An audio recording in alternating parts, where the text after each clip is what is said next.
In my hood, you hear sirens and semis pop. Judah keep vexing Ephraim. When will the envy stop? No love for any cops. That's what got Kenny shot. Y'all drinking Henny shots. I'm investing in penny stocks. They give me props. Rapping, teaching, debating, unity. While Satan trying to weaken the nation. Cops in my community kill us with every opportunity.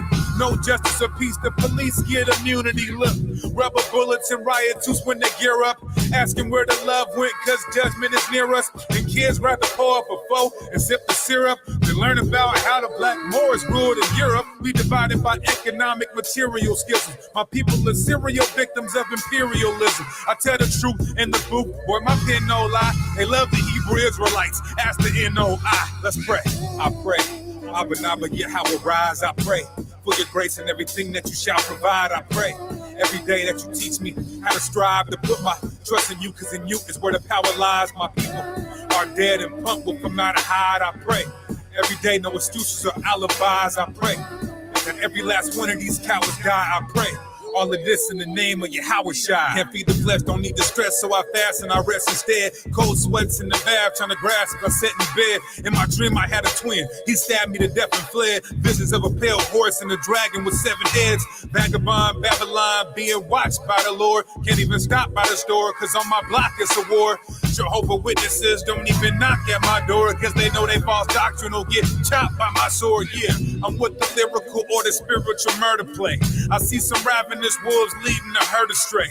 My homie's mom's a tweaker, I watch him serve a yay. I'm numb to this game and the pain. I'm an inverted. When the Messiah comes serve, we gon' witness the sun purge. He coming back to judge every idle and dumb word. My team always moving in silence, we unheard. The elite wanna converge on the elect and the 1/3.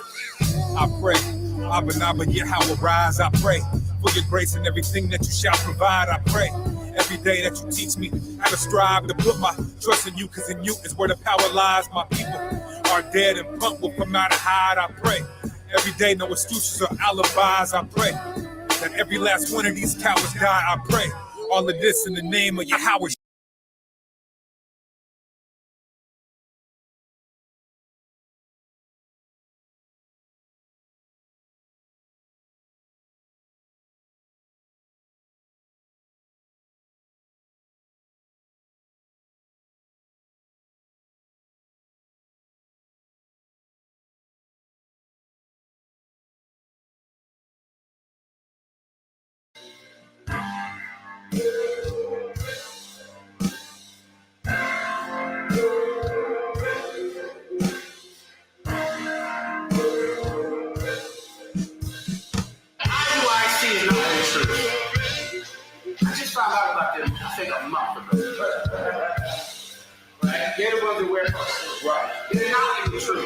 It's carried over by these purple and gold faggots. The brother told me that the IUIC wear these on purple. Are they sinning by wearing purple? No. They want to wear purple, wear purple. What the hell are you there? Purple rain.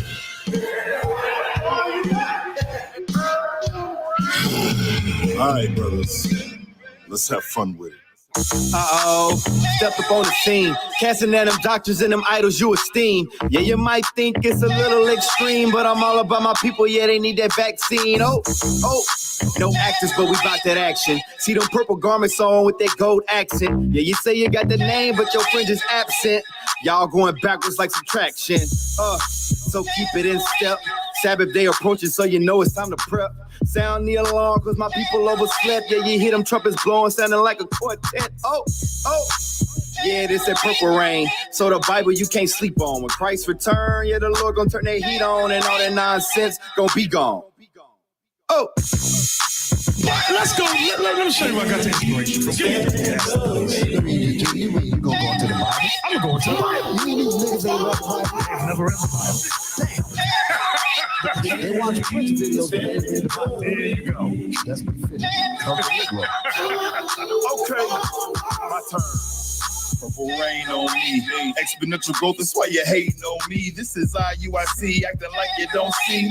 Boy, we know you frontin'. Please, see us on the corner, so like you, we be like read. Coming out the scriptures, yeah, you know just how we teach. Teach class online 7 days of the week. Being earned everything that you wish you could be. You see it? Shabbat, whole campus surfing. Y'all ain't the original school, you just refurbished version. Ursum, open your mouth, but won't speak with no verses. We got Bibles while y'all yapping, man. Y'all captain is worthless. Ursum, I know, but the truth is the truth. Run your damn mouth and got Deke in the booth. Having fun with your slander, cause our fruit is our proof. Yeah, we worldwide with it, never mention you fools. Move. That's right, working men coming through. We got jobs, we ain't living off our women Hebrew. That's a nigga, my dude. But you say you a Jew? Come out of here with that debate and you negating the truth now. Ain't nobody playing leather headband, man. Yeah, we heard what you said, but it came back, man. We the prophets of the Lord. Better understand, put that foolishness aside and humble down, clown. Simon is so great. Nobody else is allowed to wear that color. It was only him, so it was always a dignified royal garb. So they were mocking Christ in a garment. Purple garment on it, and mocked him. We the rulers, purple rain, excuse me, don't mean to boast. Who the Israelites and all you gonna see is purple and go from coast to coast. We in the street, filled with the Holy Ghost. All this purple up in this jar gon' make you have an overdose. We the leaders of the people, so rock 44 and 4. Don't know no other Israelites that go harder than we go. Just left a quit for 12. Try to prophesy to island folk. Next trip West Africa, we waking up the Ivory Coast, repent or die. If you don't, it's suicide. Cocoa Bay, purple raining in your hood like them hustler working thing. We Israel united twice. Dance right, don't curse tonight. We gon' gather 1/3 and watch the world birth and fight. Nothing changed since we came with the true word of y'all. Now you heard your church of fire. Yeah, it's true, you want some style. Why they hating on us? The prophets that it ain't a thing. Double honor to our beats of deep. Hate can't stand the rain. So when I read these scriptures, brothers and sisters, I saw meaning in purple. I saw meaning in that color. So as a people, we've been stripped of our royal heritage. The wicked mocked our king, our leader, our commander with purple. Well, as servants, we don't mock this kingdom and raise up the 12 tribes of Israel. Doing it. Can you stand up? Like With the tribes. This is not just made up. All this stuff comes out of the scriptures. And when you're not a leader that cannot explain this doctrine, that's a fool. Because everything that we are about, we can explain. Yep. Out of the scriptures. Purple rain, fly in the plane. Purple garment so clean, you don't see a stain. All that hate and bring us fame, so we do our thing. Purple rain, we giving you haters chest pain. It's a shame how these brothers got hate in the brain. They got the spirit of Cain, so we in our own lane. Nobody saying we'll jump in front of a freight train, but they killed the prophets and these brothers will do the same thing. Dang, I ain't about to play with kids all up in our Kool-Aid, but they don't know what the flavor is. Tell them what the flavor is, great. That they hating this, I wish I could see their faces when they looking mad playing this, man. Hard in the paint, I might slam. We supposed to be bros, we supposed to be fam, but you on the internet talking greasy like spam. Keep talking smart and we gon' clown you like Pam. Man, don't mess with the prophets that's out here wearing purple. We in the same mind, you ain't messing with my circle. A bunch of lions with Bibles, we'll let these scriptures hurt you. We jumping hurdles, we got the whole world on our shoulders. Sit back and let that purple rain. Don't kick against the bricks, don't try to come against the grain. Ain't nothing I can say to them. I'm about to go and pray for him. God. We them dudes all purple, all gold. Unbelievers complain, y'all hurtful, y'all cold. I'm looking at your journal, then I'm looking at your members every year. Same people, y'all circle look old. Y'all turtles move slow. We ain't with the feelings. Yeah, you ain't growing, you hit your spiritual ceiling. Y'all be hiding sins, not us, we revealing. Yeah, our nation's sick, and our people need a healing. But y'all ain't got the medicine. Actions don't show, y'all late, call them Letterman. Get it? Late show, David Letterman. Yeah, I'm at the gates, I see David, they like, let him in. All this purple everywhere, yeah, we stay ahead of him. Hating on the bishops, man, you fools stay sweating him. Why y'all steady hating? You supposed to be our brethren. Galatians 5:9, get rid of all that leavening. I bet you like it here, you look comfortable. When them chariots come, I'm trying to be punctual. Yeah, you lacking wisdom, so your breakdown dysfunctional. Y'all be playing kid games, go and grab a Lunchable. Haha, shame on you. You can't grow, so I'ma put the blame on you. You sound stupid, so now this purple rain's on you. Better repent, or he gon' put them flames on you. Burn up. Because we what? Because we love the brethren. And that's what these brothers don't have. They don't have the love for the brethren.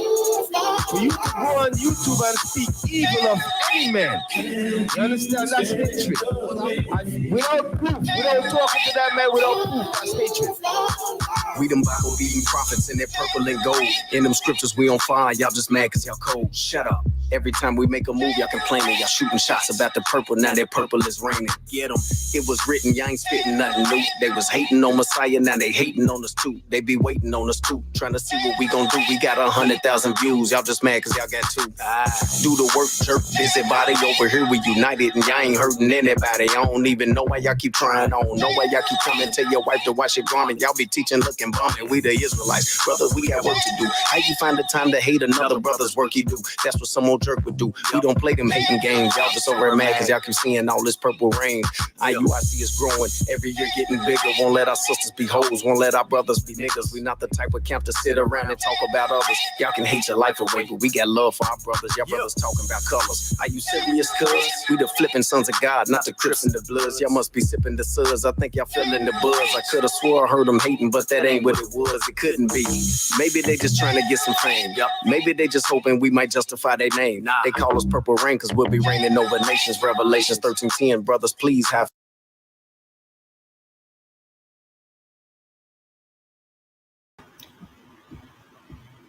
Shalom, shalom. Hello, everybody. It's PhoenixKnightV2 here. And welcome to the Truth About the Color Agenda. And when I say the color agenda, I don't care if people get offended by this. And I'm just going to say it right here, right now. There's no such thing as Latinos, whites, or blacks, or Spanish people. There's no such thing as Asian people. It does not exist. It does not exist. I guess he taught you that lie. Who taught you those lies, folks? You're a slave master, the government. The government, the shadow government. The school systems, the colleges. Even the workplaces that you work the jobs. They taught y'all those lies. Now, I'm going to actually say who really taught y'all those lies. The biggest lies of all. Your family, the schools, the jobs, the colleges, the workplaces, they all told y'all those lies. And guess what? There's no such thing as black people. It does not exist. There's no such thing as white people. It doesn't exist. There's no such thing as Asian. None of that.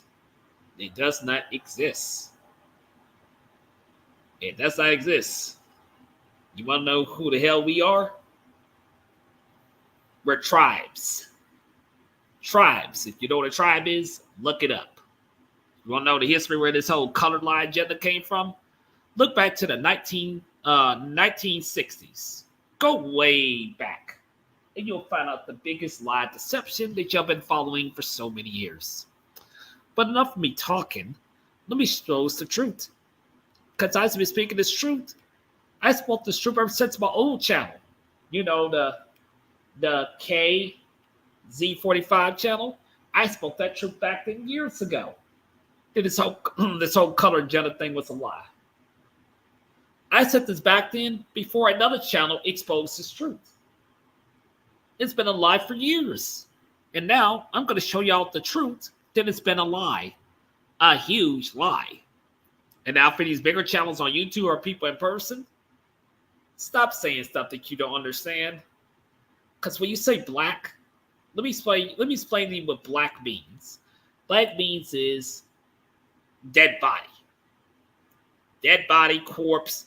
That's what it means. Y'all don't even know the hidden meaning of black. You don't even know the true meaning of it. You go by because that's, well, I think that's my race. So that's my race. No. We are not no fucking crayon box race. We are the real people that the Bible speaks of. And if you're too damn dumb to figure that out, then you're just retarded. You're lost. You're lost in the sauce. You're lost in the fucking matrix. You're lost with the system. The Roman system. The Babylonian system. The 666 system. That's what you're lost at, because you don't want to find out your identity in that Bible. Now I'm talking about to my race here. You don't want to find out who the hell you are. Instead, you rather believe lies more than truth. And before I get started on this, I want to say this one time to people. I'm not your damn entertainment. Quit making memes of me. If you want some damn entertainment, be amazed by your satanic celebrities or your so-called video games and shit. Find that entertainment. I'm not your fucking entertainment. Or y'all sit there making jokes and thinking it's funny and talking shit. Okay, on your so-called streams. I am not your fucking entertainment. I don't give a fuck who came up with that meme shit about me. I am not your fucking entertainment. So get it through y'all's heads. I am not your fucking entertainment. I'm not your fucking entertainment, and I'm not your fucking meme. Okay, are we clear? Are we good? Do we understand? Do we live in like simple fantasy land? Or we're going to keep living fucking reality? Because I'm going to tell her how it is. And one more thing, too. I'm going to say this once. The Most High God was not no damn Christian. He was a damn Israelite Jew. And he played no fucking games. I just want to go ahead and clear that up, too, before people take things out of context like they always do with everything else. Thinking the Most High God was a loving Christian. He ain't no fucking Christian. The fuck? That loving Christian shit y'all keep following? He sees your bush, yeah. That's not the real one. The Most High God looked like dark-skinned, white woolly hair, like a sheep. And he played no fucking games. I already said his name once before. And that's all I gotta say. Now we're gonna get on to exposing this color agenda. And people don't like what I gotta say about the truth. Go somewhere else. Be uneducated somewhere else. But on here, we don't do that. You know, we don't do that on foolishness around here. We don't do that here. We do not do it here. And I want to say one more thing too. For people who bitch me on streams, stop thinking I'm a fucking joke. Because because y'all he think I think it funny because Archie said we're going to Hill for celebrate pagan holidays. I'm not your fucking entertainment. I'm not your fucking joke. Let's get that shit clear. I am not your fucking entertainment. I'm not. Are we understanding? Are we good? Or what? Do we have a clear understanding? Are we good? Or are we going to keep on playing in ignorant land? So, yo, what's up, brother, man? All right, I'm gonna get on it to exposing this color agenda. I'm sorry, it took me a little bit, but I am now almost ready. So give me 1 second.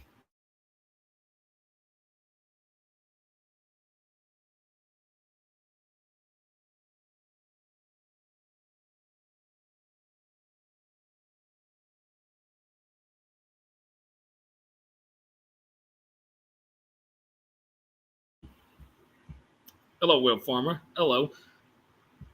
Hello, folks. Hello. All right, let's go ahead. And I'm not going to be able to show y'all all of these videos about this color agenda. I'm not going to be able to show it all, but I'm going to show y'all what I'm going to show you. And you're going to learn the reality of the real truth.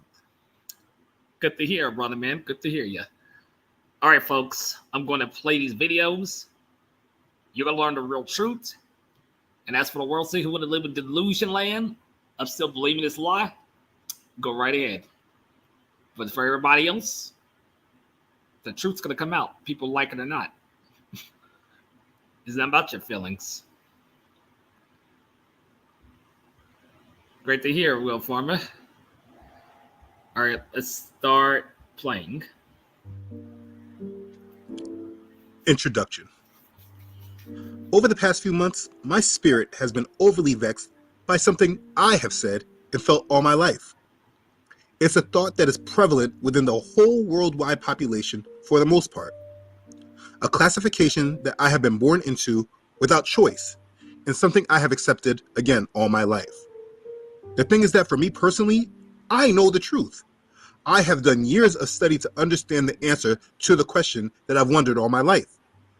I know the answer, but yet my programming still has me classify myself in this false way. It was just easier. This is what everyone knows, so it's what I should fall into. But over the past few months, the more I heard this classification, I would become frustrated and vexed. And from that frustration, I would start seeing it everywhere. People were starting to take pride in this classification and started recognizing how different we were than everyone else and why we all share these same qualities. I mean, I love the skits by certain people that say how we all react to things in the same way. I mean, it's hilarious to me. But again, I know the truth. And the thing is that knowing the truth irritates you when you hear the lie. But I dealt with it because everyone else obviously doesn't know. But now with this current election, it seems that this classification is highlighted more than ever. Kamala Harris is being attached to it, and Donald Trump is attacking her for using the classification. I believe that Vice President Kamala Harris is only on the ticket because she is a black woman. Well, I can say, no, I think it's maybe a little bit different. So I've known her a long time indirectly, not directly very much. And she was always of Indian heritage, and she was only promoting Indian heritage. I didn't know she was black until a number of years ago when she happened to turn black, and now she wants to be known as black. So I don't know, is she Indian or is she black? She has always But you know identified what? as a black woman. She went to a historically black college. I respect either one, but she obviously doesn't, because she was Indian all the way, and then all of a sudden she made a turn and she became a black person. Just to be clear, sir. And he's not wrong or lying. It's just that he should not be the one that is highlighting it, because his attention to it brings people further into the trap, which I actually think is the overall point, to be honest. Either way, two people that have nothing to do with my heritage are discussing it or using it. It's giving me flashbacks to 2008 when Obama, another man who has nothing to do with our heritage, was also using it to elevate himself. So at this point for me, it is becoming too much for me to bear and deal with. It is a result of decades of mind control that the world has been programmed to accept. And I do know and see that the ending result of all this is to just create a classification that merges all people into one. I will explain later. This is something I personally can no longer tolerate. When you understand the truth and understand why this classification has been made, you also understand that something must be said and done about it. A message must be given to all that will hear. And that message needs to be pretty much a major splash of water in their face, or maybe a strong slap across the face that forces everyone that hears it to wake up and leave the indoctrination. We must not stay in the social confines that this system has placed us in. We must wake up out of it. Now, I don't have some false expectation that I can stop this classification, because like I said myself, I still use it. It's hard for me to stop saying it or using it. But even though I might use it, the mental attitude that surrounds it, it's quite different for me. And it's this mental alertness that I desire to bring all that will listen to. And that message and understanding to all is that we are not black people. You may right now think this may be a silly topic or just something you might want to gloss over. But I assure you that this is only because of indoctrination and mind control. Let me explain that this classification about being black people is not the actual problem. The problem is why this classification exists in the first place. There is a strong mental program that has been used against everyone in the world to make you look at a certain segment of the world population in a very specific way that right now most people are not able to see why. There is a major agenda behind this, and it is highly important for all people to come to the truth and realization of this. But nobody more important than those that are being identified through this classification. I have been making videos for a long time about the truth of this world and the truth about religion. I do believe that very soon we are about to enter into an event that changes the world. I feel that right now, the people of this world are being locked into their segments that will determine where they are placed in regards to the agenda. I have been led to turn my focus to awaken the dry bones at what seems like the last effort for those who are being called before the world turns. You may not know what the dry bones means right now, but if you watch this series it will be made more clear to you. This is a comprehensive video series made to breathe life into the dry bones. This is a series that I encourage all to watch with their family from the beginning and start the discussion. I will be breaking this down from the beginning and will break this series up by subject. By the end of this series, you will know clearly that the people that the world calls black people are not that. It is an improper classification that has been used to fool and lie to the world in order to steal everyone's soul and lead people into an agenda that those who have been controlling this world for hundreds of years have been steering the masses to accept. I want you to know that we are not black people. And if you finish this series, you will understand who it is we truly are. Let's begin.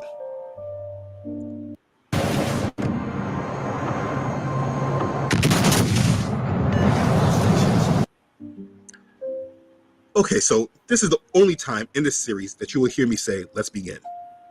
This video is a mere introduction to a very large topic, and we are right now beginning to break it down. If you have watched my videos before, you should know why I say that we are not black people, because I have made many videos that explain this point. But in this last-ditch effort, I'm going to be thorough. And so I will be grabbing from many of my older videos while adding in a lot of new information and understandings. I want this to be treated as a docu-series that family and friends can go video by video through and begin to at least discuss what is being said. I'm trying to get the conversation started. Those of you that watch, you can help me with this.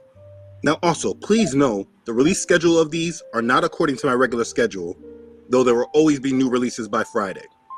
But as I am able, I will be releasing the videos because all of this needs to be put out and done. So please check your notifications on YouTube to see if you get notifications, or just come back regularly to check the playlist.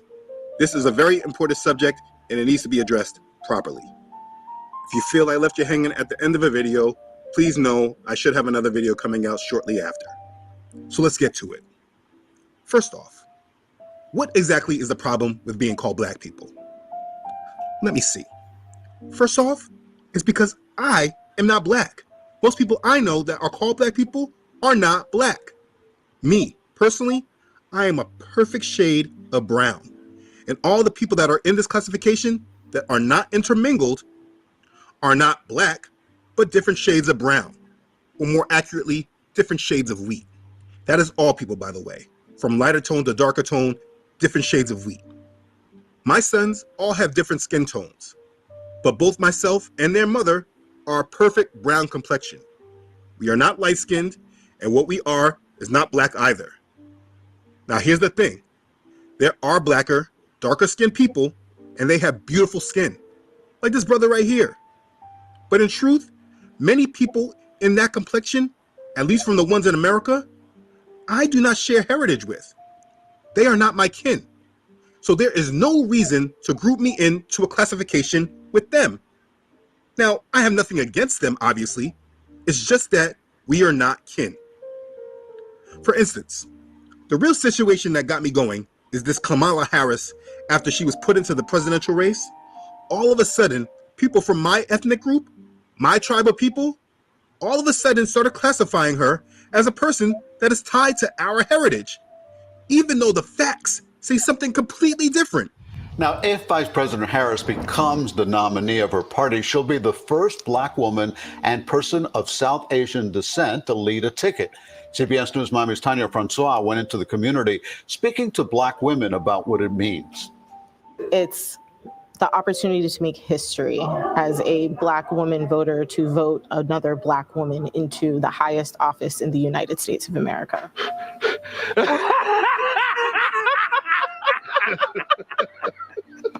But because she is not what we call a white person, it's easy to just classify her as black. Well, I should say easily done for those who don't mind living in pure ignorance. But she is not black. Or what I'm trying to say, she shares no heritage with a group of people labeled as black people in the United States. And it was because of her that they are now wiping out our heritage altogether and now placing everyone under a label of people of color. Everyone now is a person of color. what do you think having the first woman of color elected to national office means to black mothers and black nieces and black people everywhere? Well, you know, Shep, there's a lot of focus on the word first, but you have to think of what the first means. First woman, first black person, first South Asian American person to be elected vice president of the United States. Nothing consistent with the Republican Party's continued attack, except for the racism and incitement of violence against women of color in this body. The four Congresswomen of color known as the Squad feel undermined by what they perceived as microaggression or subtle discrimination. While it's happening on the big stage where they can fight back with some support, many women of color in America face similar problems in workplaces where they could lose their jobs for speaking up. All eyes have been on the presidential race, so you might have missed an important milestone that Congress just reached. Next year's Congress will feature the most women of color ever. Some are historic firsts, and others are familiar faces on the Hill. I'm Teresa Leche Fernandez. My name is Marilyn Strickland. My name is Nidia Velasquez. And I am representing the 10th Congressional District of Washington State. I represent the 7th Congressional District. I am the Congresswoman-elect in CD3 of New Mexico. I was elected in November 2020. I was first elected to Congress back in 1992. I was elected on November 3rd, 2020. At least 51 women of color will serve in the 2021 Congress, more than ever before. The previous record of 48 is held by the current Congress. That is an incredible achievement. It is exciting, and it shows that more women of color, African American women, and women from all backgrounds are feeling comfortable running for office. Since she came on the scene, everyone is now calling themselves this. Oh yeah, I'm a person of color. Which, if you can't see it yet, they're using this to erase this classification of black people altogether. But again, most people just can't see this. They are erasing us and who we are slowly but surely. You see, this is all able to be accomplished because we are being labeled by our skin color and not our actual heritage. Even with like President Obama, he was labeled as the first black president. But Obama also does not share our heritage. Now, the person that they call his wife does, but not Obama. These people are not our kin. But because we're so indoctrinated, we are very easily fooled and manipulated. And for me personally, my tolerance of this is at its peak. I can't take any more of it. You cannot classify people by the color of their skin. It's ignorance. So that leads me to the next point, because I know someone is probably waiting to call me a hypocrite. They probably commented in the comment section before they even got to this part. The hypocrisy people probably want to mention is, why is it wrong to say black people, but I can call other people white people? Well, listen, if you're asking me that, I mean, you're not wrong. That's a very fair point. But it also highlights the actual problem. Let me show you. Let's examine the classification of white people. White people being the only other main group in this world that are really classified by their skin. What I mean by that is that we don't call Asian people yellow people. They don't call themselves, yeah, I'm a yellow person. But people do call themselves white people. And in my ethnic group, we definitely classify them by their skin color. But here comes the main difference. Though they use the classification, they still know who they are. I have never met a person who identifies as a white person who doesn't know where their family descends from. I have heard countless stories about people's ancestors who came from somewhere in Europe with a few cents in their pocket and came to America, and later their family became wealthy. This is a very common story within this group that we call white people in America. Now, on the contrary, for the people in the black classification group, if someone wants to just try to classify us outside of our skin color, they just call us Africans. Africa, this vast, major continent of the world that is home to many different tribes of people, we simply are summed up as Africans. But there are no other people in the world that receive this type of general classification that they can't go any deeper with than a continent. For instance, we could just call the Americans who are labeled as white people, we could just generally call them Europeans. I mean, we could, but in their own family, they know they have history. They can tell you that their family descends from here or there. They may be Irish, Scottish, French, Italian, Dutch, or even Jewish. There is a big difference between all these different types of people. And if you're just to classify all of them just as Europeans and said they are the same thing, these people would be offended. I mean, imagine telling a Jewish person that they are the same as an Italian or Irish just because they all came from the same continent. Or let's look at other people, like this group of people. We don't call them yellow people, we call them Asians. But classifying Asians as all the same because they're all on what we call the continent of Asia, this is pure ignorance. The people that classify into the group known as Asians know where they descend from. They know their heritage. A Chinese person is very much different than an actual Indian. Koreans and Japanese take offense if you say they are the same thing. Can you understand how ignorant that is to just say that they are all the same because they all come from one continent? Okay, but for some reason, when classifying the group of people known as black people, even in this modern age of information where these type of subjects, they shouldn't even be in the dark any longer. This is the age of information. If we are to be classified aside from our skin color and not be black people, all we get is African. Now, people in the Caribbean, maybe you feel that you're not tied to that because you're identified by your island. But listen, that's not what you are. You are not Jamaican or Bahamian or Cuban. That's not who you are. That's the island you were dropped off to. Who are you before they took your family to that island? I guarantee there is no answer for this for the majority except knowing that you're African. You see, we are classified by a skin color or just a general classification of a continent, and we have been so indoctrinated, we have just grown to accept this, and to the other peoples of the world, it doesn't matter much to them at all. So they're comfortable with that classification because history has told us that the history of Africa does not matter, so it's okay to just say African, because for the people that control our history, it is only Europe and Asia that matters in our history.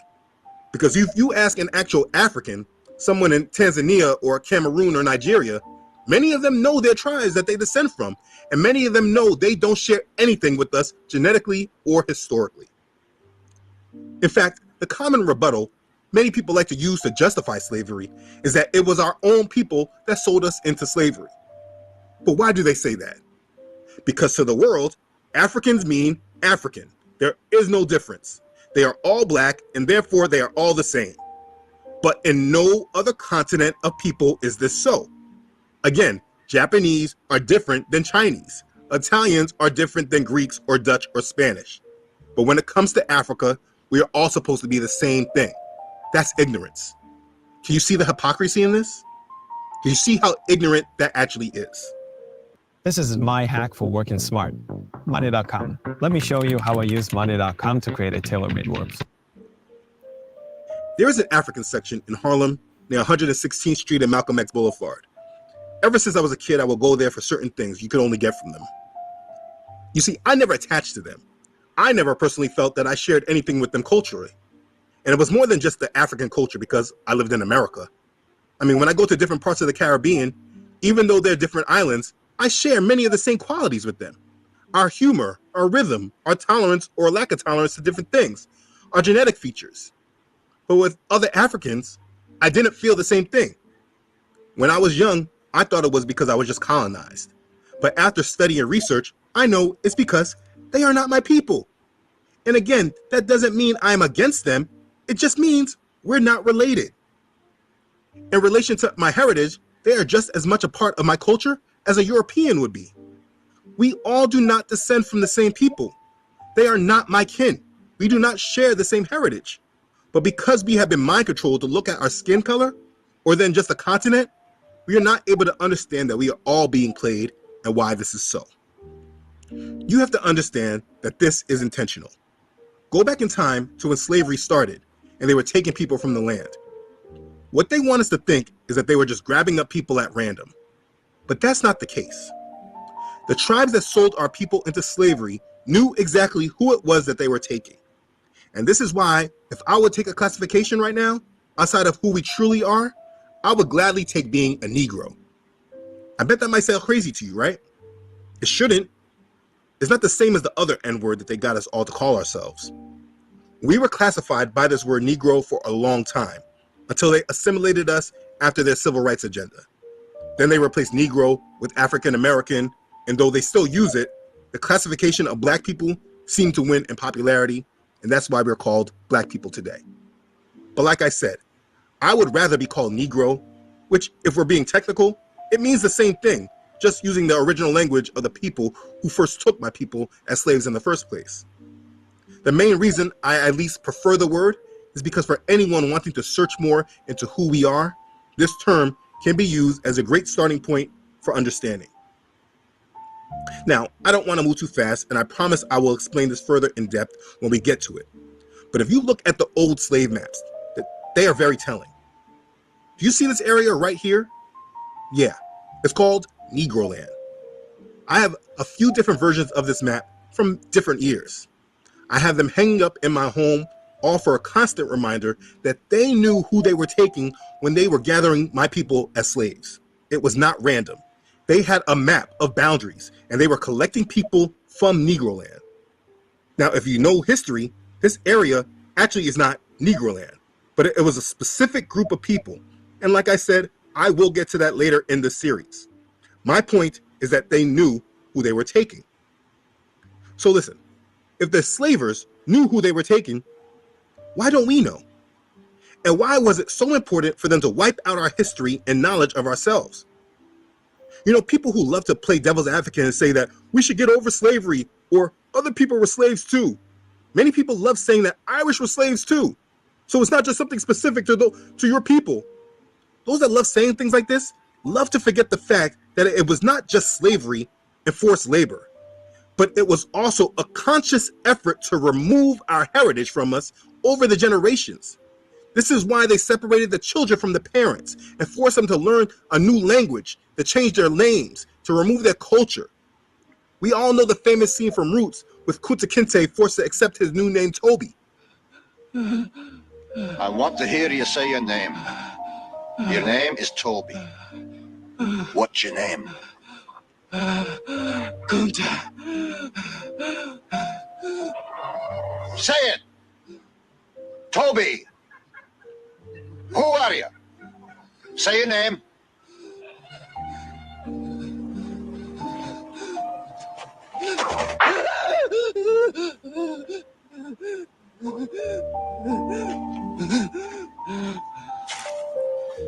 What's your name?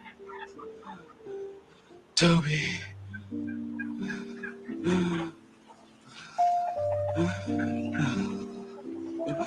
Hi. Say it again. Say it louder so they all can hear you. What's your name?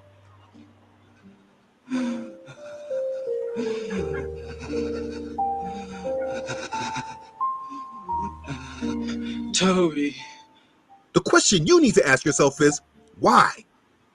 Why was it so important not only for them to use us for forced labor, but why was it just as important for them to strip us from our identity and our heritage? I promise you, there are reasons for this, and if you follow me through this series, these questions will be answered. The point I'm making is that we are not black people. We are not just merely Africans. We have a specific history and our specific tribe of people. We have been mentally conditioned and programmed to believe that we have no history and we have no purpose. We have no religion either. We have nothing and we are nothing. That's what they want us to believe, that we are property that has been given freedom, and if we want a future, we must participate in the system those who enslaved our ancestors and oppressed our parents, grandparents, and great-grandparents, etc. If we want a future, we must serve and participate in that system and be grateful that we are granted that opportunity to do so. That's what we're told and conditioned to accept. And for me, this person that you're listening to right now, I reject all of that garbage, and I know that's a bunch of garbage and lie from the pit of hell. And as long as I subject myself to that thinking and mindset, I will always be a slave with no power, just with invisible chains instead of the physical yokes of iron my ancestors once had. If you follow that lie, you will always be a slave, and you are getting to the point of no return with it too. My goal is to teach you who you are and how you got here. And listen, if you do not descend from this heritage and you're watching, my goal is to teach you why you should care as well and why it should matter to you too. This is a message all must understand. There is only power in the truth, and it is the truth that sets you free. The scriptures say, and you shall know the truth, and the truth shall make you free. That's found in John chapter 8, verse 32. You know, many people say this, but they do not know how true this actually is. The truth that you are going to have to deal with is that your enemy has kept the truth from you in order to oppress you and take away your power. For a metaphor, let's use the story of Samson.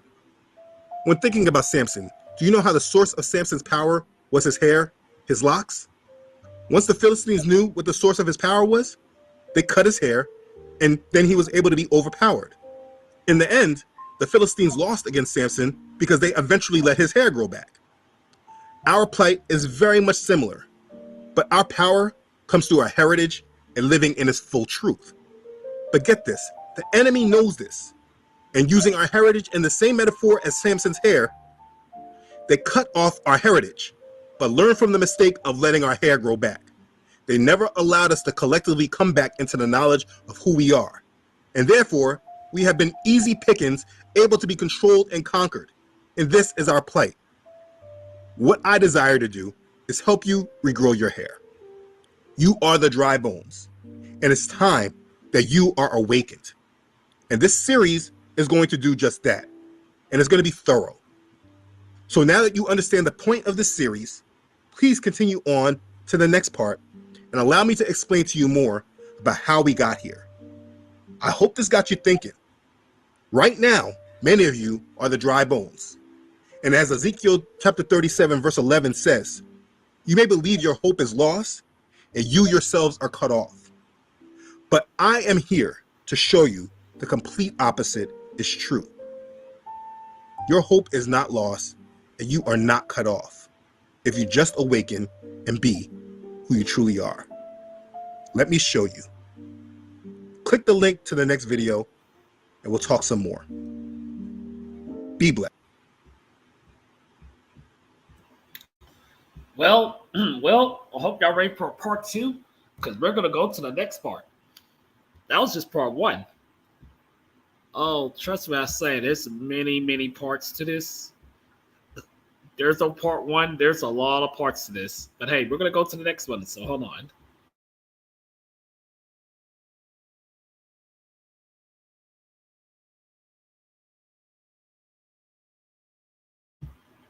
All right, folks. I hope y'all ready for the next one. Because there's a lot of parts. Yeah, that's a part 2. There's so many parts to this. It's insane. So let's go with the next one. Classified by our skin color. Okay, so you should be coming from part 1 of this series. These videos are a part of one docu-series and should be watched from the beginning in order if you're going to understand what is being presented. So please, if you have not watched part 1, please stop this video and start back from video 1.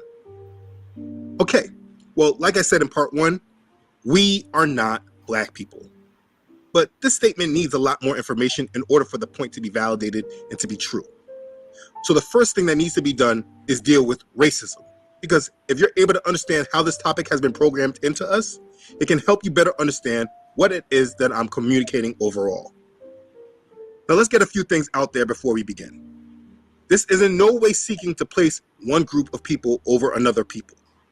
This is not about one group or race of people being better than another. I do realize that the truth can often lead to different types of feelings, but this is not the purpose of this video. The goal of this video is for education. When we are properly educated on subjects, we allow ignorance to slowly go away. In the time that we're in, we are the most formally educated generation in the history of the world. But the vast majority of the world does not know much about race besides skin color or nationality. And in our most modern history, over the past 3 or 4 centuries, the world has been divided by race and dominion of nations. So this is just what we know today, and that's how the majority sees it. To the world, I'm an American by nationality of the country I was born and live in. But to many that see me, I am a black man from Africa. A white man is looked at as a Caucasian from Europe. A Chinese man is an Asian, and a Mexican is a Latino or Hispanic. So at the basis of race and nationality, the world is broken up by continents. People desire to label us and group us in by our skin color, continent, and regions. But is that fair? Is that accurate? The simple answer is no, it is not. But we need to discuss why. Believe it or not, racism is a fairly modern idea. Over the history of our world, people did not classify people by their race or their skin color. People were classified by their tribal names, such as Persians, Greeks, Jews, Saxons, Ethiopians, Egyptians, etc. The world was not divided by the term Negro or Caucasian. The world being divided by color was an idea that originated from white supremacists in Europe after the Renaissance period. Racism is a social construct that helps create white supremacy.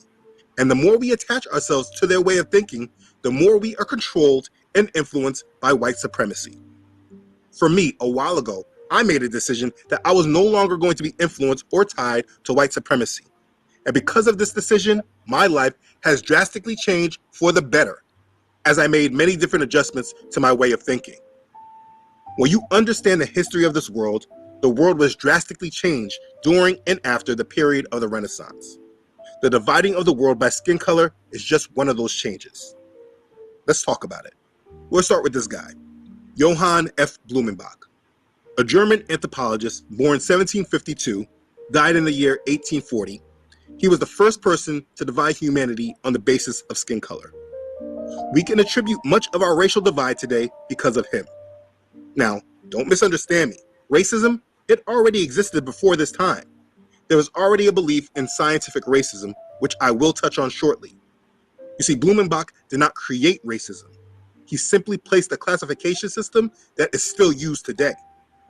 An official classification of people did not exist before Blumenbach. His work is considered one of the most influential works in regard to race. He classified that there are 5 chief races of mankind. They are the Caucasian or white race. He was the first to use this classification for people of the European origin. He believed the people of the Caucasus Mountains were the most beautiful in the world.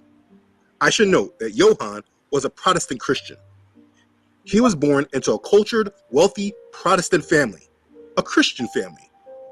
It should be understood that racism got its beginning through Christianity, Protestant Christianity. I know that's a hard thing to wrap your head around, and I know that there will be many different types of defenses to this, but you can't escape the facts. Racism was created under Protestant Christians, just the same way that slave masters that enslaved our ancestors were Protestant Christians. That's scripture. So let me address the elephant in the room. As I go through this, I will be using scriptures from the Bible. And if you're new to my channel, depending on your influence, you may try to tie me to the same Christianity. And that might be a good thing for you or a bad thing. Let me explain this now, though. I have nothing to do with this Protestant Christianity that was spread throughout the world, and I categorically reject the foundation that it represents. But, and this is a big but, this does not mean that I reject the Bible. These are 2 different things. Please do not tie me to organized religion, because as I will present through this series, the way we got here is through these organized religions. So if you hear me bring up the Bible or the scriptures, and you think I'm trying to make you a Christian, you are incorrect. And if you're concerned that I'm not trying to make you a Christian, I have made videos like this one that explains my issues in case you want to understand my views further or why I don't want you to be a Christian. That's just a label. I do not have a problem with the Bible. I very much believe in it. I very much lived through it. I have a problem with organized religion that has spread through the label of Christianity. That's the problem. Either way, what I ask is that you do not place me in any box that you may want to place me in. You see, if I was in a certain box, I wouldn't have to make this video, because there are plenty of people from the many different boxes and groups that have tried to speak about these things. You see, the reason I call this truth unedited is because most people give truths that they edit, because certain truths are hard to deal with. It's hard talking about race. You know, in the comment section, I'm going to deal with a lot of slack. I understand this. But I believe that when you withhold truth or you edit it because it makes things uncomfortable or controversial, this is when you are compromised. Edited truths are another form of a lie. And for me, I have no tolerance for it. I can't live with it. So understand, It could be an easy detail to just leave out the fact that racism was started by Protestant Christianity. In fact, it was started by a Protestant Christian in the nation where Protestant Christianity was started from with Martin Luther's Reformation. This was Germany. But it's important to understand that religion is baked up within all of this, which is why these truths are so hard to accept or reject. Let me keep going though. Like I said, Blumenbach started the classification of people by skin color. An official classification of people did not exist before Blumenbach. His work is considered one of the most influential works in regard to race. He classified that there are 5 chief races of mankind. Again, they are the Caucasian or white race. He was the first to use this classification for the people of European origin. Like I said, he believed the people of the Caucasus Mountains were the most beautiful in the world. This is where the term Caucasian comes from. Then he had the classification of Mongolians, or the yellow race, which included all of East Asia and some of Central Asia. Then we have the Malayan or brown race, which included Southeast Asia and Pacific Islanders. Then the American, which was the red race. This was the American Indians. And lastly, the Ethiopians, or the black race, which was the sub-Saharan Africans. This man was a white supremacist and considered the Caucasian to be the original race. So when we start talking about racial divide, this is where the conversation starts from, right here. He basically color-coded the people of the world. He was a racist. And this should not be hard to imagine that there were Christians that were racist. The slave owners themselves who owned slaves were Christians. The KKK themselves were Christians. So being that now that the world denounces all these things, when the modern world was being created, these ideas were actually embraced. It's cowardice and hypocrisy to ignore this. Now, when this color-coding system by skin color started, we are talking about a time period in history that has mixed around a great deal of change. You see, America was just about to gain its independence and become its own nation. The Rothschild family was about to emerge on the scene with their wealth transfer from the powerful German family of the Hesses. Again, who, by the way, was another huge supporter of the Protestant Reformation a century earlier. Freemasonry came out in the open from the shadows just 60 years before this, and the world was being influenced by the Renaissance period, where they began centuries of religious indoctrination with the humanist movement, reimagining biblical figures, painting the figures of the Bible in their own images. Also to add with that, the letter J was created during the Renaissance, so the name of Jesus was now officially made possible. Remember, the sound of the letter J was never heard before the Renaissance period. What I am saying is that this period was a time of great foundational change. The way our world is today would not be so without this time period in history. I have made a series that covers these things more in depth if you want to understand these things further. Like, I've covered the Protestant Reformation in depth, as well as the Renaissance movement, how the Europeans made God in their own image. I've covered all these things. So if you want to study those things on your own, there are playlists for you. But understand, the world was changing at this time. So after all these things were coming together, all these changes were happening in the world, the most important being America was going to be its own nation governing itself within its Masonic principles. Racism was created as a mindset that would now divide the world, and the Protestant Christian Europeans who were in control of the world at the time made a doctrine that made them superior to all. They changed the way we thought about things. Let me give you an example. Do you know how people say someone is fair? Do you know before white supremacy, this actually just meant beauty? But after this racial movement, this meaning of fair was changed to mean white because they made their skin the definition of what beauty was in the world. So now when somebody says fair-skinned or something's fair, they're talking about white.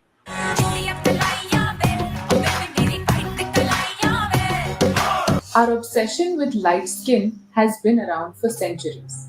This is white supremacy. These are just mental mindsets that were created through racism.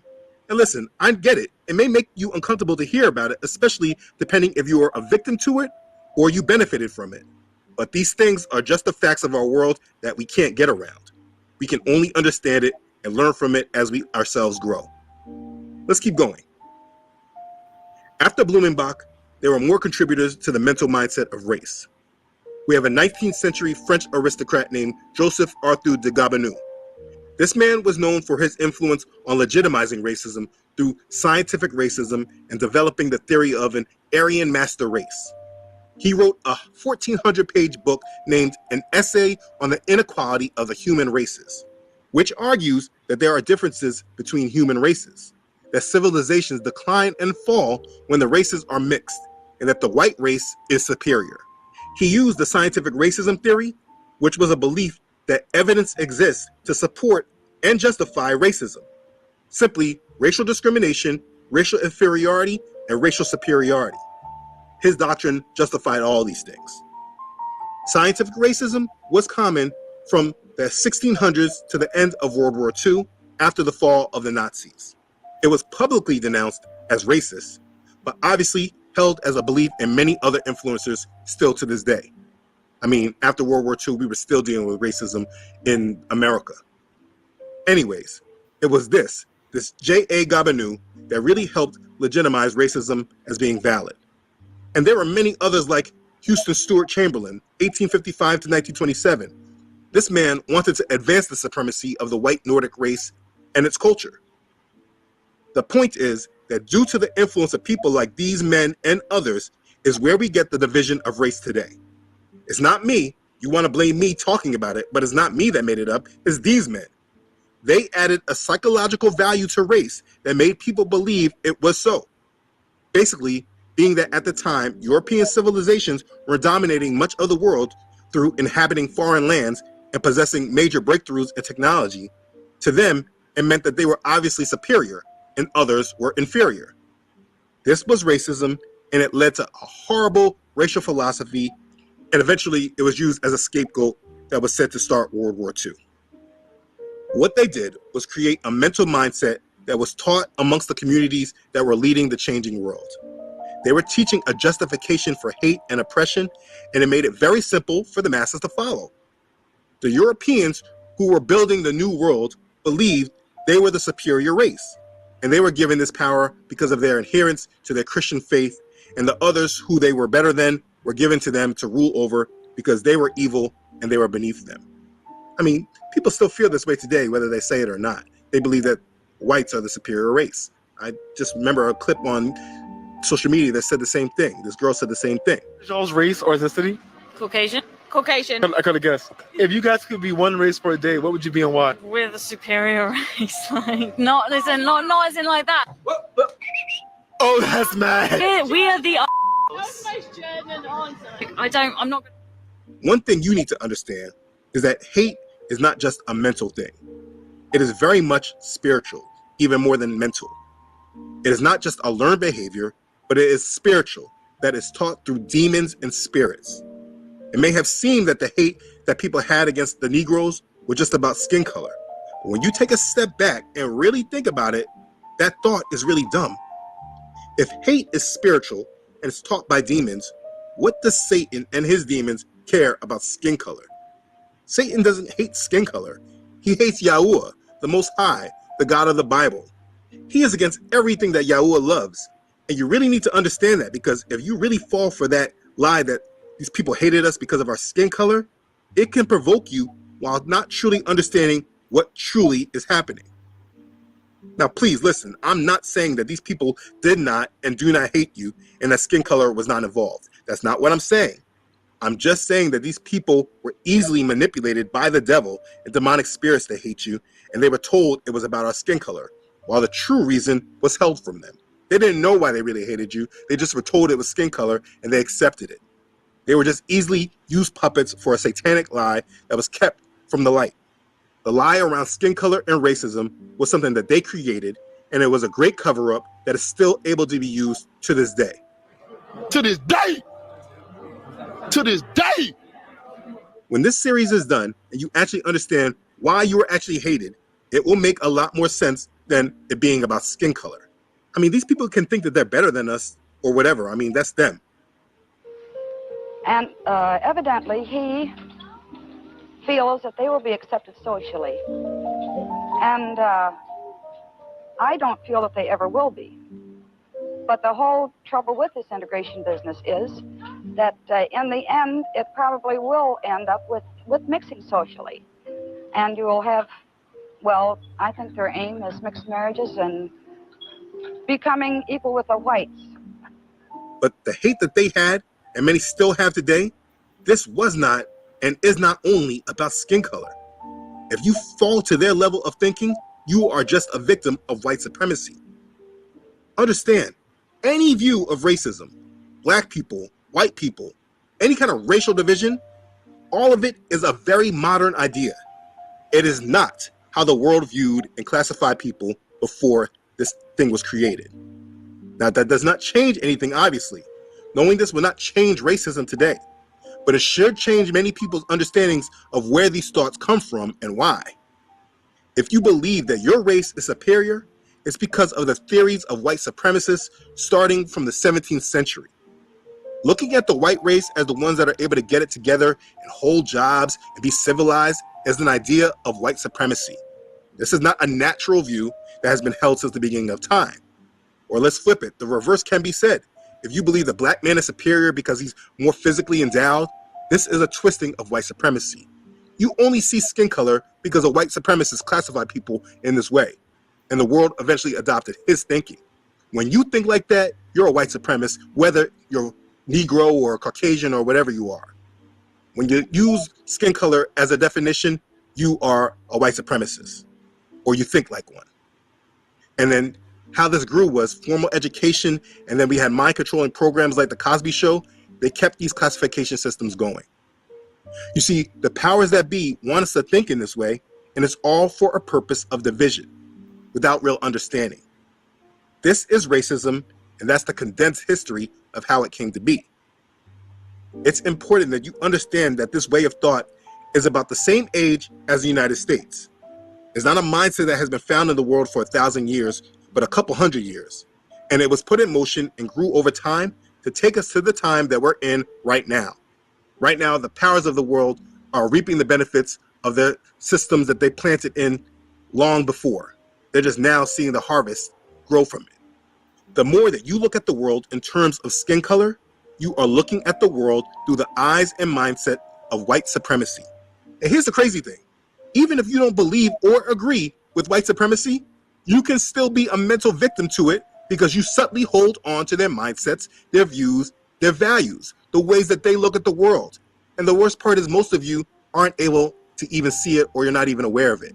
I find that very large in the baby boomer generation.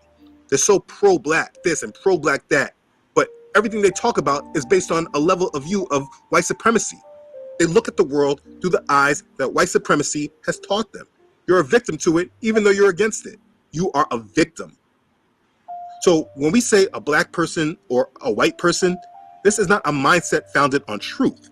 It is a mindset based on traditions of men that have to do with satanic agendas of placing a certain people over another in order to push forward an idea of supremacy. These values and mindsets are now founded, cemented in the hearts and minds of the world population, while the doctrine was never formally taught. We just grew up in the classifications and we passed it down through the generations. And the thing is that the Negro community, we're the biggest losers of this mentality because we look at ourselves in the way our oppressors have told us to view ourselves in. You must understand, before this mentality was created and way before the transatlantic slave trade, our ancestors never held such a weak view of themselves that they would only classify themselves by their skin color. The other nations of the world, though they use this classification against us, and they may refer to themselves by a skin color, for instance, Americans do call themselves white men or white women as a description. They still do not fully adopt this, though, to their history or their identity. I don't think they teach their children that they are white people, but they tell their children their family comes from this place or that place. Asians definitely don't teach it this way to their families. Even other Africans that come to the United States don't refer to themselves by their skin color. They teach it by their country, and many of them know the tribes that their families descend from in Africa. The Negro is the only segment of the world population who refers to themselves by a skin color. And it happens to be that this classification was built to say that we are inferior and less than everyone else. We classify ourselves as the losers, and then we live through this reality, equating our lives and our successes based upon the race that says that they are superior to us. I said that real fast. I'm going to repeat it. We classify ourselves as the losers, and then we live through this reality, equating our lives and our successes based upon the race that says that they are superior to us. This is what we are doing, and most of us don't recognize that this is what we are doing. Understand, every time you call yourself a black person, you are calling yourself inferior. And I'm not coming at you because, like I said, even with me knowing this, I still mess up and do this too, because the programming is really deep and is really embedded. And because it's so generally accepted, it's very hard to escape it. We just conform to it. But for me personally, I'm doing my best to mentally retreat from this. And I do truly feel if more of us live in the truth, we will be a support system for each other to hold ourselves accountable to not use this classification anymore. When we say black people, if we're going to use it at all, this needs to be referred to the Negroes that are assimilated and mentally controlled by their oppressors, and they like it. Those in the boule, or those in politics, or part of that Black Greek letter organization. I'm talking about those that are conquered, those that accept it, and those that promote it. Let them be black people. We that are awoken to the truth can no longer be black people, nor can we accept for others to classify us in this way. When we grow in strength through this standard, our enemy will have a very hard time dealing with us, which is why these kind of messages are not mainstream. And if it is heard, it usually comes from some type of radical that makes you scared to walk in it because there's some kind of other hate attached to it. I'm not teaching you to hate anything or anyone. I'm just teaching you to not be mentally controlled and used as a tool. What I'm saying is that we are not black people. When we use this term of black people, we are using the classification of our skin color as a tool of white supremacy, and we are admitting that we are victims to it. If you no longer desire to be a victim to it, regardless of your nationality or skin color, do not refer to people by their or your skin color. This is a tradition of men, evil men. We are encouraged in the scriptures to reject profane and old women's fables and exercise ourselves rather unto righteousness. That's 1 Timothy chapter 4, verse 7. We are also told to not be conformed to this world, but be transformed by the renewing of our mind, that we may prove what is that good and acceptable and perfect will of Elohim. As Romans chapter 12, verse 2. You see, people use these scriptures all day long, but it never goes that deep, and it really needs to. Racism is a trained mental thought given to us by the men of this world, by racists who are used by Satan to create a justification for spiritual and physical and mental hate. The foundation of it sets a divide and keeps people blind to the truth of this world. And when you look at the effects of it, this doctrine is unproportionately directed at and affects one segment of the world population more than any other group, and that is the Negro. So be done with it. We are not black people. Say it yourself and believe it. You are not a black person. But in order to understand this deeper and really apply it, it is important to understand how you should actually look at people. Because, listen, the world is divided. You can't get around that. Everyone is not the same. Don't get it twisted. There is division in this world. But in order to really understand it correctly and view the world in the way it should be viewed, it's important to view the world through reality and not the false social construct of race and skin color that keeps us deceived and controlled and conquered. So in the next part, we're going to review how the world viewed each other before the social construct of skin color and race was created. Hope y'all have a clear understanding of that. Now we're doing part 3. Let's go. Now part 3. Be right back. Hold on. Yes, this is a part 3.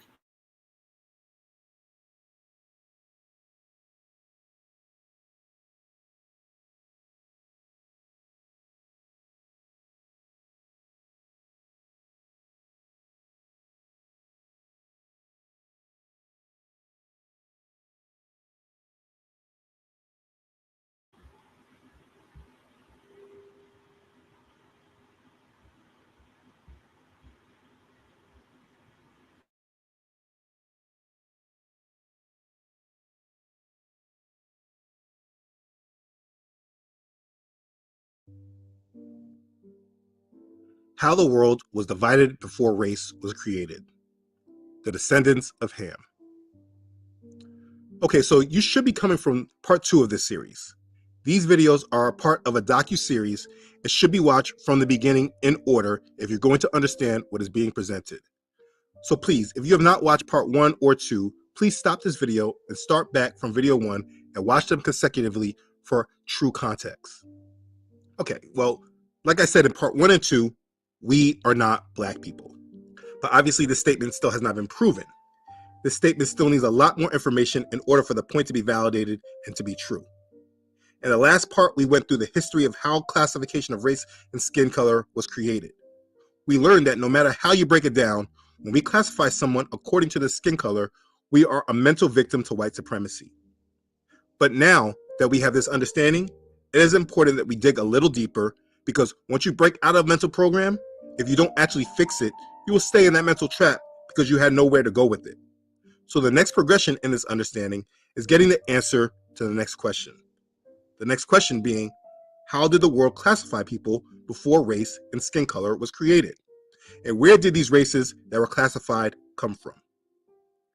This is a more in-depth question that can only be answered through an analysis of history. Before the racist theory, people were identified by their tribal name, the people that they came from. The Greeks, the Arabs, Persians, Babylonians, Philistines, etc.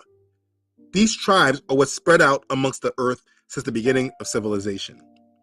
And certain tribes were more dominant than others and created world empires of their known world during their time. So to have a better understanding of people, we need to go back to world history. Now, my studies start back in the world's best known history book, the Bible. If you believe that men evolved from monkeys, then in the beginning of my explanations, you will begin to disagree until we come to the civilizations that they're indisputable. My only question to those who believe that men come from monkeys, why aren't monkeys changing to humans today? Anyways, we go to the Bible. Now, I know that for many that don't believe in the Bible, you're immediately taken back and may want to stop watching because depending on who you are, you have different reasons for your lack of belief in the Bible. And that's fair. This video is not a discussion about your belief in God. So you can take a step back from that for now. If you do want to discuss him though, I have many different videos that do discuss him. But that's not where we are at the series right now. We will get there, but just not this point yet. I don't think that most people know or understand that above many things, the Bible is a huge history book. If you read it outside of the indoctrinated way that mainstream religion teaches us to read it through, you can learn a great deal about history.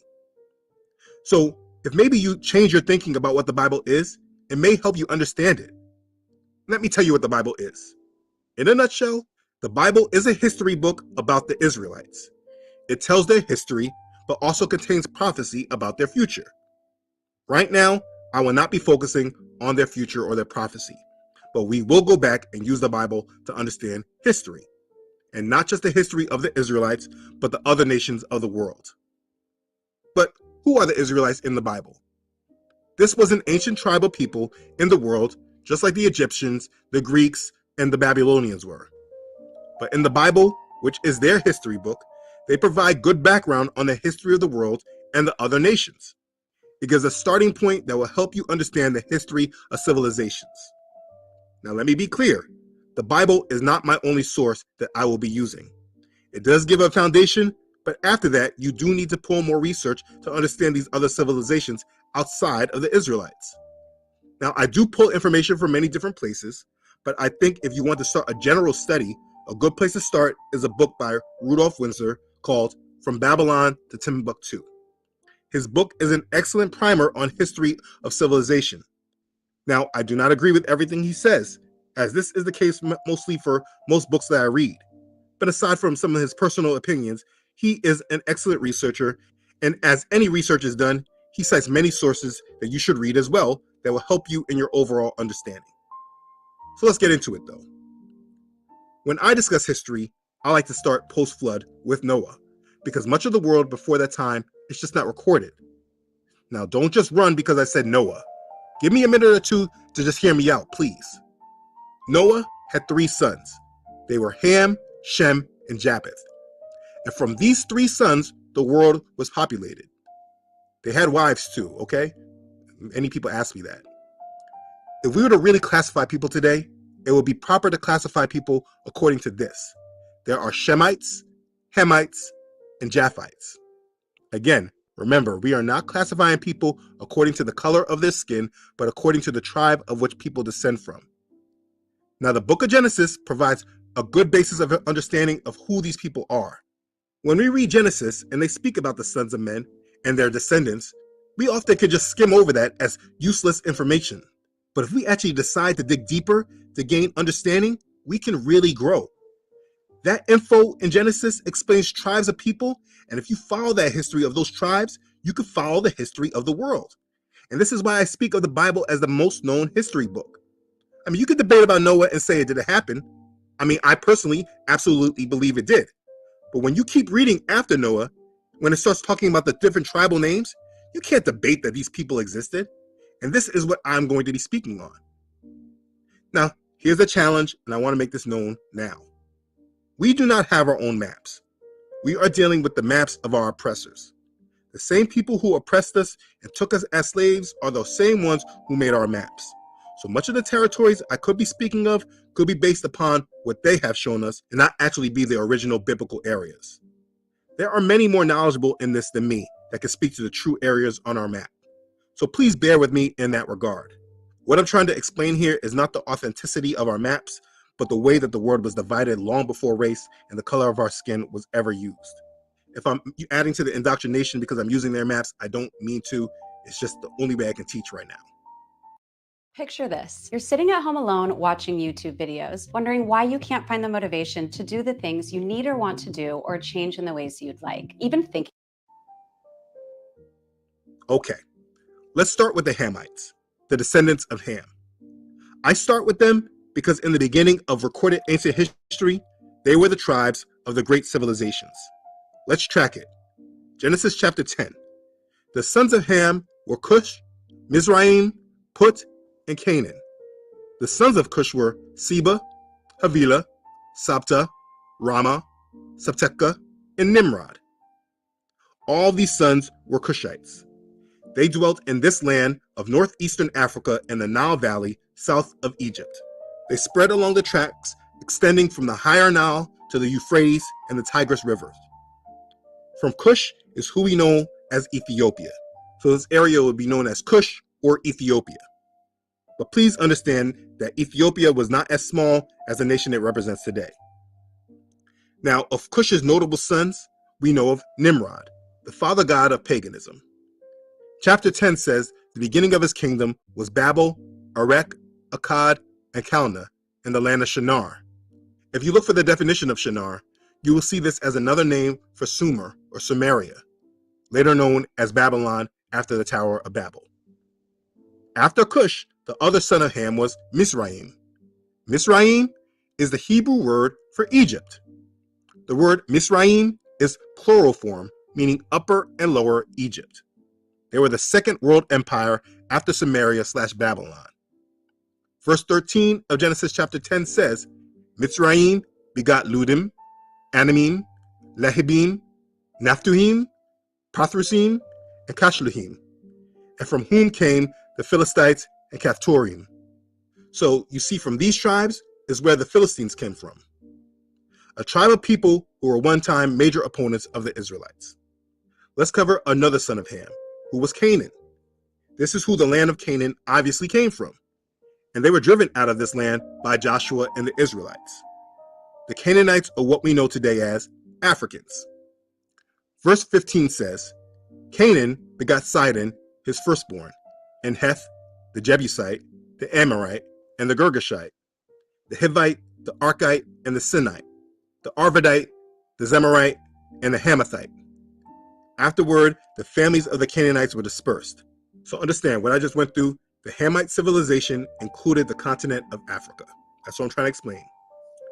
The book of Jubilees says, and Ham divided against his sons, and the first portion came forth for Cush towards the east, and to the west of him for Mizraim, and to the west of him for Put, and to the west of him, and to the west thereof of the sea for Canaan. That's Jubilees chapter 9, verse 1. Now, many Hamites did migrate towards the east and the south.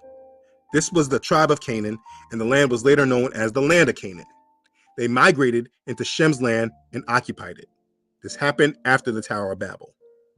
Scripture says, in the 4th week, in the 1st year, in the beginning thereof, in the 4th and 30th Jubilee, where they dispersed from the land of Shinar, and Ham and his sons went into the land which he was to occupy. And he acquired as his portion in the land of the south. And Canaan saw the land of Lebanon to the river of Mizraim, that it was very good. And he went not into the land of his inheritance to the west, that is to the sea, and he dwelt in the land of Lebanon, eastward and westward, from the border of the Jordan and from the border of the east. And Ham his father and Cush Mizraim his brothers said unto him, you have settled in a land which is not yours, and which did not fall to us by lot. Do not do so, for if you do so, you and your sons will fall in the land and be accursed through sedition. For by sedition ye have settled, and by sedition will your children fall, and you shall be rooted out forever. Dwell not in the dwelling of Shem, for to Shem and to his sons did it come by their lot. Cursed are you, and cursed shall you be beyond all the sons of Noah, by the curse by which we bound ourselves by an oath in the presence of the holy judge, and in the presence of Noah our father. But he did not hearken unto them, and dwelt in the land of Lebanon from Hamath to entering of Mizraim, he and his sons until this day. And for this reason, that land is named Canaan. That's Jubilees chapter 10, verses 27 through 34. It just gives an explanation of how they took the land before the Israelites took it over. Canaan took Shem's land, and this is why in the scriptures it was called the land of Canaan. There were 11 Canaanite tribes living in the land of Canaan and surrounding it before the Israelites took back their inheritance. Okay, we got that. So let's talk about the Canaanites some more. One of the greatest cultural and commercial cities of these Canaanites were Tyre and Sidon. The Sidonians and Tyrians were from the same people. The city Sidon, or Zidon, gets its name from the firstborn son of Canaan. Sidon was the firstborn of Canaan, and it's where we get the Sidonians. But because of cultural conquests, in many history books, you'll read about the Sidonians under a different name, the name of the Phoenicians. You see, the Greeks called the Sidonians Phoenicians, land of palm, because they found many palm trees there. And because they're the conquerors, it's their name that we know them by. But the Sidonians called their nation by their name of Canaan, the first son of Canaan. You see, due to white supremacy, at some point, they whitewashed history and they confused everything. If we were to look at everything from their racial perspective, then you would see that these civilizations that I'm talking about were by people that system will classify as black people. But if you just do a Google search about the Phoenicians and look at images, many images tell a different story. You see, they whitewashed and confused history. But the point I'm trying to display is that even though they were what we would be considering black people to be, they were still not related to the Israelites who later came back and took back their land of inheritance in Canaan. They might be black because they were dark-skinned, but they were not kin to everyone. That's what I'm saying. So in understanding these Canaanites, there were 11 Canaanite tribes. They were the Sidonians, the Hittites, the Jebusites, Amorites, Girgashites, Hivites, Arkites, Sinites, Arvadites, Zemarites, and the Hamathites. This is according to Genesis chapter 10, verses 15 through 18. And Israel fought a lot of battles with these people. And let's also be clear that the Phoenicians are Sidonians, and they were Canaanites, of what we refer to today as Africans. The Phoenician language of the Canaanite can be classified as an African language because the Canaanites were blood brothers of the Egyptians, the Ethiopians, aka Cushites, Nubians, Sudanese, and other Africans. This is based upon Genesis chapter 10, verse 6. There's a lot with the Phoenicians. They established a colony in North Africa called Carthage, and they were known as the Carthaginians, and they always considered themselves Canaanites. It is written in the Babylonian Talmud, you know, that book that the modern day Jewish people who are truly from Japheth, it's written from their book. For when Africans came to plead against the Jews before Alexander of Macedon, they said, Canaan belongs to us. As it is written, the land of Canaan with the coast thereof. And Canaan was the ancestor of these people, i.e. ourselves. Basically, what I'm saying is that in 332 BC, when Alexander the Great conquered Palestine, the Africans came to Alexander claiming the land of Canaan belonged to them. That's what this is saying. Now here's a very interesting point. If you understand language, the Phoenician Canaanite language is very similar to Hebrew. As this source from the World History Encyclopedia says, in reference to the Phoenician alphabet and language, they say Phoenician is a Canaanite language closely related to Hebrew. Very little is known about the Canaanite language, except what could be gathered from the El Armana letters written by the Canaanite king to Pharaoh Amenhotep and Akhenaten. He says the Canaanite language is related to Hebrew.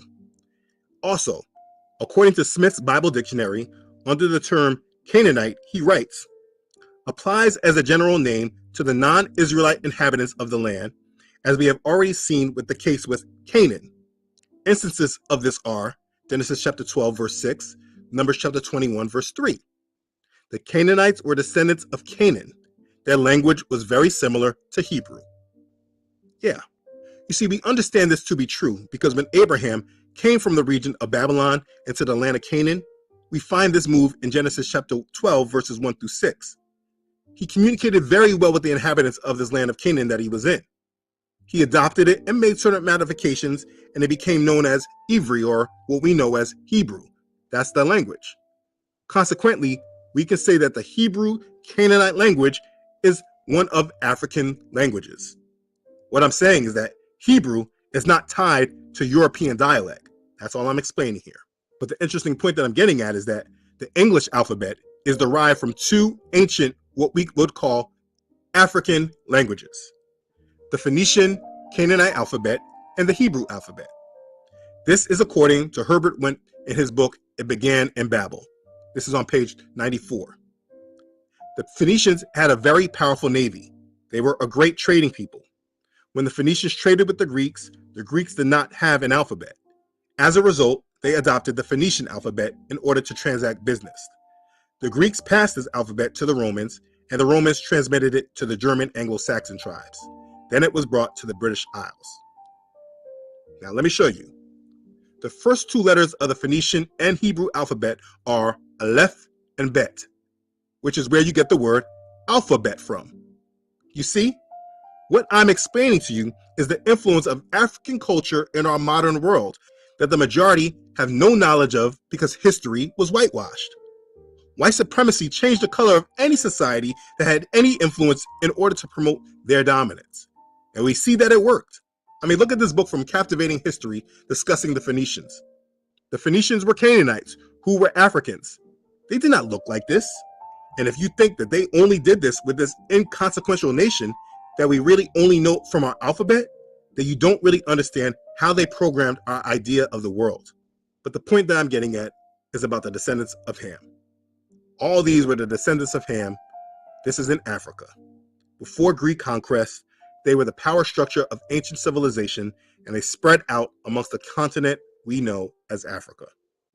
The children of Ham. Now, as we continue on in these series, we will go on to the next son of Noah and understand the world based upon him and his descendants. The next part of the series, we'll move on to Japheth and his descendants. The point is that as you continue to move through this information, you can better understand how this world was divided. And it was not divided by skin color, but by tribes of people. And as you recognize this fact that classifying ourselves by skin color is extremely ignorant, then you can better understand that we are not Black people. So please continue on the series to part 4 and understand this topic even deeper. Remember, right now, many of you are the dry bones. And as Ezekiel chapter 37 verse 11 says, you may believe your hope is lost and you yourselves are cut off. But I am here to show you the complete opposite is true. Your hope is not lost and you yourselves.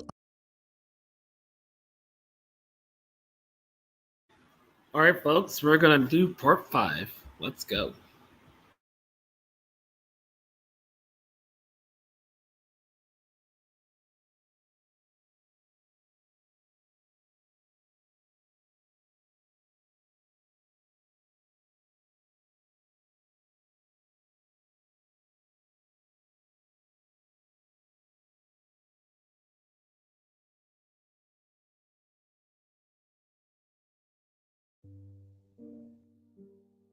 How the world was divided before race was created. The descendants of Japheth. Okay, so you should be coming from part 3 of this series. These videos are a part of a docu-series and should be watched from the beginning in order if you're going to understand what is being presented. So please, if you have not watched parts 1 through 3, please stop this video and start back from video 1 and watch them consecutively for true context. Okay, well, like I said in parts 1 through 3, we are not black people. But again, this statement still needs a lot more information in order for the point to be validated and to be true. In the last part, we went through how the world was divided before race and skin color. In that discussion, we discussed one of the sons of Noah, which was Ham. Let's continue with this discussion and go over another son of Noah. We'll skip over Shem and go to Japheth, who we know as the Japhites. This is probably the least discussed son of Noah, and there is a reason why. Genesis chapter 10, verses 2 through 5 goes over the children of Japheth. It says, the sons of Japheth were Gomer, Magog, Madai, Javan, Tubal, Meshech, and Tiras. The sons of Gomer were Ashkenaz, Repath, and Togarmah. The sons of Javan were Elisha, Tarshish, Kittim, and Dodanim. Verse 5 of chapter 10 says, from these, the coastland people of the Gentiles were separated into their lands, everyone according to his language, according to their families, into their nations. So, Japheth occupied the Isle of the Gentiles, which were the shore territories of the Mediterranean Sea in Europe and parts of Asia Minor, from where they dispersed northward over the entire continent of Europe and a great part of Asia. Japheth's descendants traveled west, north, and northeast of the mountain of Ararat and the Caucasus Mountains. The Japhites settled near the mountains Taurus and Amanus in Turkey. They journeyed to the river Tanai in southeast Russia and along Europe to Cadiz, Spain. Let's talk about the sons of Japheth. Again, they were Gomer, Magog, Javan, Tubal, Meshech, and Tiras. Again, this is Genesis chapter 10, verse 2. Gomer was the ancestor of the first Cimmerians and of the later Cimbri. These people include offshoots of the Celtic family and of the present-day Gaels of Ireland, Scotland, and the Hebrides Islands. Then, the second son of Japheth was Magog. Flavius Josephus said that the Greeks called these people Scythians. The Scythians included all the wandering tribes who dwelt mostly near the north of the Black and Caspian Seas. They later migrated to Central Asia, Russia, and the Ukraine. The third son of Japheth was Madai, the father of the Medes. They were located at the southern part of the Caspian Sea, and they later united with the Persians to form one people, which we know as the Medo-Persians.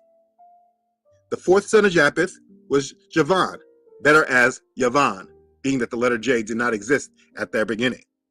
From him came the Ionians and all the Greeks. We also find Ashkenaz, the son of Gomer, Japheth's grandson, who formed the Germanic race, better known as the Germans. In the Hebrew language, the word Ashkenaz literally means Germans. So when anyone claims to be a son of Ashkenaz or to be Ashkenazi, they are claiming to be a son of Japheth. Anyway, Tubal the fifth son of Japheth is associated with Yavan. The scriptures state, I will set a sign among them, and those among them who escape I will send to the nations, to Tarshish and Pul and Lud, who draw the bow, and Tubal and Javan, the coastlands afar off, who have not heard my fame nor seen my glory, and they shall declare my glory among the Gentiles. Isaiah chapter 66, verse 19. You see, Meshech and Tubal are nations of the north. There are Meshech and Tubal and all their multitudes, with all their graves around it, all of them uncircumcised, slain by the sword, though they caused their terror in the land of the living. Ezekiel chapter 32, verse 26. What's prophesied for them in the future is not very good. Josephus identified the descendants of Tubal with the early Iberians. Now the last son of Japheth was Tiras, the father or ancestor of the Thracians. This land, Thrace, was situated north of Turkey, Asia Minor, and northeast of Greece. In the 4th century, the Germanic tribes were on the move. They were known under these names: the Lombards, Burgundians, Franks, Saxons, Angles, Jutes, Ostrogoths, Visigoths, Suevis, and Vandals. These 10 Germanic barbarian tribes settled all over Western Europe, and they intermingled with themselves, creating these modern nations of Western Europe as we know them today, which is where we get Europeans. Understand, the children of Japheth are where we get the Europeans from today. The reason why they don't speak about this history in a great way is because it does not align with the doctrine of white supremacy. White supremacy must be made to feel and be the dominant leaders of the world. And though in our modern history, they absolutely can be claimed to be in dominance and power and control, I mean, that's undeniable. They control most of the world today. But when you actually know who they are, and then you actually apply the Bible that they have controlled, how we read it, and what we know, we can know where this dominance will actually lead them. For instance, the Most High is completely against many of these sons of Japheth. Yahuwah prophesies this: "And the word of Yahuwah came unto me, saying, Son of Adam, set your face against Gog, the land of Magog, the chief prince of Meshech and Tubal, and prophesy against him, and say, Thus says Adonai Yahuwah, Behold, I am against you, O Gog, the chief prince of Meshech and Tubal, and I will turn you back, and put hooks into your jaws, and I will bring you forth, and all your army, horses, and horsemen, all of them clothed with all sorts of armor, even a great company with bucklers and shields, all of them handling swords, Persia, Cush, and Libya with them, all of them with shield and helmet, Gomer and all his bands, the house of Togarmah, the north quarters and all his bands, and many people with you. Be prepared and prepare yourself, you and all your company that are assembled unto you, and be you a guard unto them. After many days you shall be visited. In the latter years you shall come into the land that is brought back from the sword, and is gathered out of my people, against the mountains of Yasharel, which have been always waste. But it is brought forth out of the nations, and they shall dwell safely, all of them. You shall ascend and come like a storm. You shall be like a cloud to cover the land, you and all your bands, and many people with you. Thus says Adonai Yahuwah, it shall also come to pass that at the same time shall things come into your mind, and you shall think an evil thought, and you shall say, I will go up to the land of unwalled villages. I will go to them that are at rest, that dwell safely, all of them dwelling without walls, and having neither bars nor gates, to take a spoil, and to take a prey, to turn your hand upon the desolate places that are now inhabited, and upon the people that are gathered out of the nations, which have gotten cattle and goods that dwell in the midst of the land. That's Ezekiel chapter 38, verses 1 through 12. Also it says, Therefore, son of Adam, prophesy against Gog, and say, Thus says Adonai Yahuwah, Behold, I am against you, O Gog, the chief prince of Meshech and Tubal. I will turn you back, and leave but the sixth part of you, and will cause you to come up from the north parts, and will bring you upon the mountains of Yasharel. And I will smite your bow out of your left hand, and will cause your arrows to fall out of your right hand. You shall fall upon the mountains of Yasharel, you and all your bands, and the people that is with you. I will give you unto the ravenous birds of every sort, and to the beasts of the field to be devoured. You shall fall upon the open field, for I have spoken it, says Adonai Yahuwah. And I will send a fire on Magog, and among them that dwell carelessly in the isles, and they shall know that I am Yahuwah. It's Ezekiel chapter 39, verses 1 through 6. You see, these are the tribes of the people of Europe, and also Africa, that will come against Yah's chosen people when they dwell securely, but they will be destroyed. This is their history, and because of what is prophesied of them, our knowledge is not given about them. Their doctrines and their ways of this world is what most of us are following. When we're following this world system, we are following the people of Japheth, because they have been used to come against Yah's chosen people during the times of Jacob's trouble, and they are still being used to come against Yah's chosen people in the final last days. If you're happy and you know it, clap your hands. If The people that are today classified as the white races They began near the Caucasus Mountains, and from there they spread north, northwest, and northeast into Europe and Asiatic Russia. Now, we obviously know today the Japhites, what we call Europeans, or what we call white today. The question is, were they originally white from the beginning from their ancestor Japheth, or did a change materialize in the skin color of the descendants of Japheth? The question, it's difficult to answer, and anyone who speaks with conviction as if they know either way, they're lying. There have been people that have said that Japheth was a black man, but he wanted to be white, so God changed him to be a white man. To me, that is ridiculous, and if it were true, I think our Father would have showed this to us in his word, so I reject that story unless someone else can prove it to me in the word. Now, what kind of makes more sense to me, there are scientists and anthropologists who have found different kinds of mutations in certain parts of the world. You see, a physical mutation is a sudden variation or change, the offspring differing from its parents in some outstanding characteristic. For instance, there are blonde-haired people among the darker-skinned Australian Aboriginals, or those with blue eyes. That is not what we have normally seen. This is an example of that mutation. Albinos are also a good example of mutation with their white skin, woolly hair, and thick lips. Don't be offended by the word mutation. Any sudden change from the normal is to be regarded as a mutation. When Japhites separated at the Tower of Babel, the theory is, and what is most probable, is that they turned white. You see, there are many biblical cases of individuals turning white-skinned. Understand, there are a few occasions that the Bible does speak on skin color. Yahuwah the Most High is not concerned with the color of our skin, but how much of our heart is for him. But let's look at some scriptures that do speak about skin color. First one we will look at is with Moses. Yah wanted to show Moses a miracle, so he turned Moses' hand white. Then he turned it back to its original color.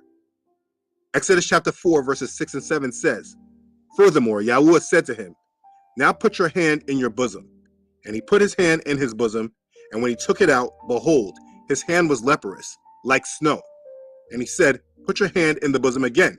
So he put his hand in his bosom again, and drew it out of his bosom, and behold, it was restored like his other flesh." Exodus chapter 4, verses 6 and 7. You see, so there was a difference in the color of his skin versus white skin. This is what a form of leprosy is. The skin turning white. This is what leprosy looks like. Now, I know people will say, no, this is vitiligo. But vitiligo is a modern name for this condition. It was not spoken of like this in the biblical times. And this is why they had conditions in the Torah in regards to whether it's clean or unclean. But let's continue. Who did Moses marry? He married an Ethiopian, a Cushite from the line of Ham. We know there is no argument from people that the skin color of the Hamites, specifically the Ethiopians, that they were dark-skinned, that they called them black. Moses married an Ethiopian woman, and Moses' brother and sister were angry about it, and Yah did the same thing to his sister. Then Miriam and Aaron spoke against Moses because of the Ethiopian woman whom he had married, for he had married an Ethiopian woman. Numbers chapter 12, verse 1. And then later on in the same chapter, verse 10, it says, "And when the cloud departed from above the tabernacle, suddenly Miriam became leprous, as white as snow. Then Aaron turned toward Miriam, and there she was, a leper." Numbers chapter 12, verse 10. Same thing done to Moses was done to his sister. There's also a story in 2 Kings chapter 5 of Elisha's servant being cursed with leprosy and turning white as snow. Now Naaman, commander of the army of the king of Syria, was a great and honorable man in the eyes of his master. But by him, Yahuwah had given victory to Syria. He was also a mighty man of valor, but a leper. And the Syrians had gone out on raids and brought back captive a young girl from the land of Israel. She waited on Naaman's wife. Then she said to her mistress, "If only my master were with the prophet who is in Samaria, for he would heal him of his leprosy." And Naaman went in and told his master, saying, "Thus and thus said the girl who was from the land of Israel." Then the king of Syria said, "Go now, and I will send a letter to the king of Israel." So he departed and took with him 10 talents of silver, 6,000 shekels of gold, and 10 changes of clothing. Then he brought the letter to the king of Israel, which said, "Now be advised, when this letter comes to you, that I have sent Naaman my servant to you, that you may heal him of his leprosy."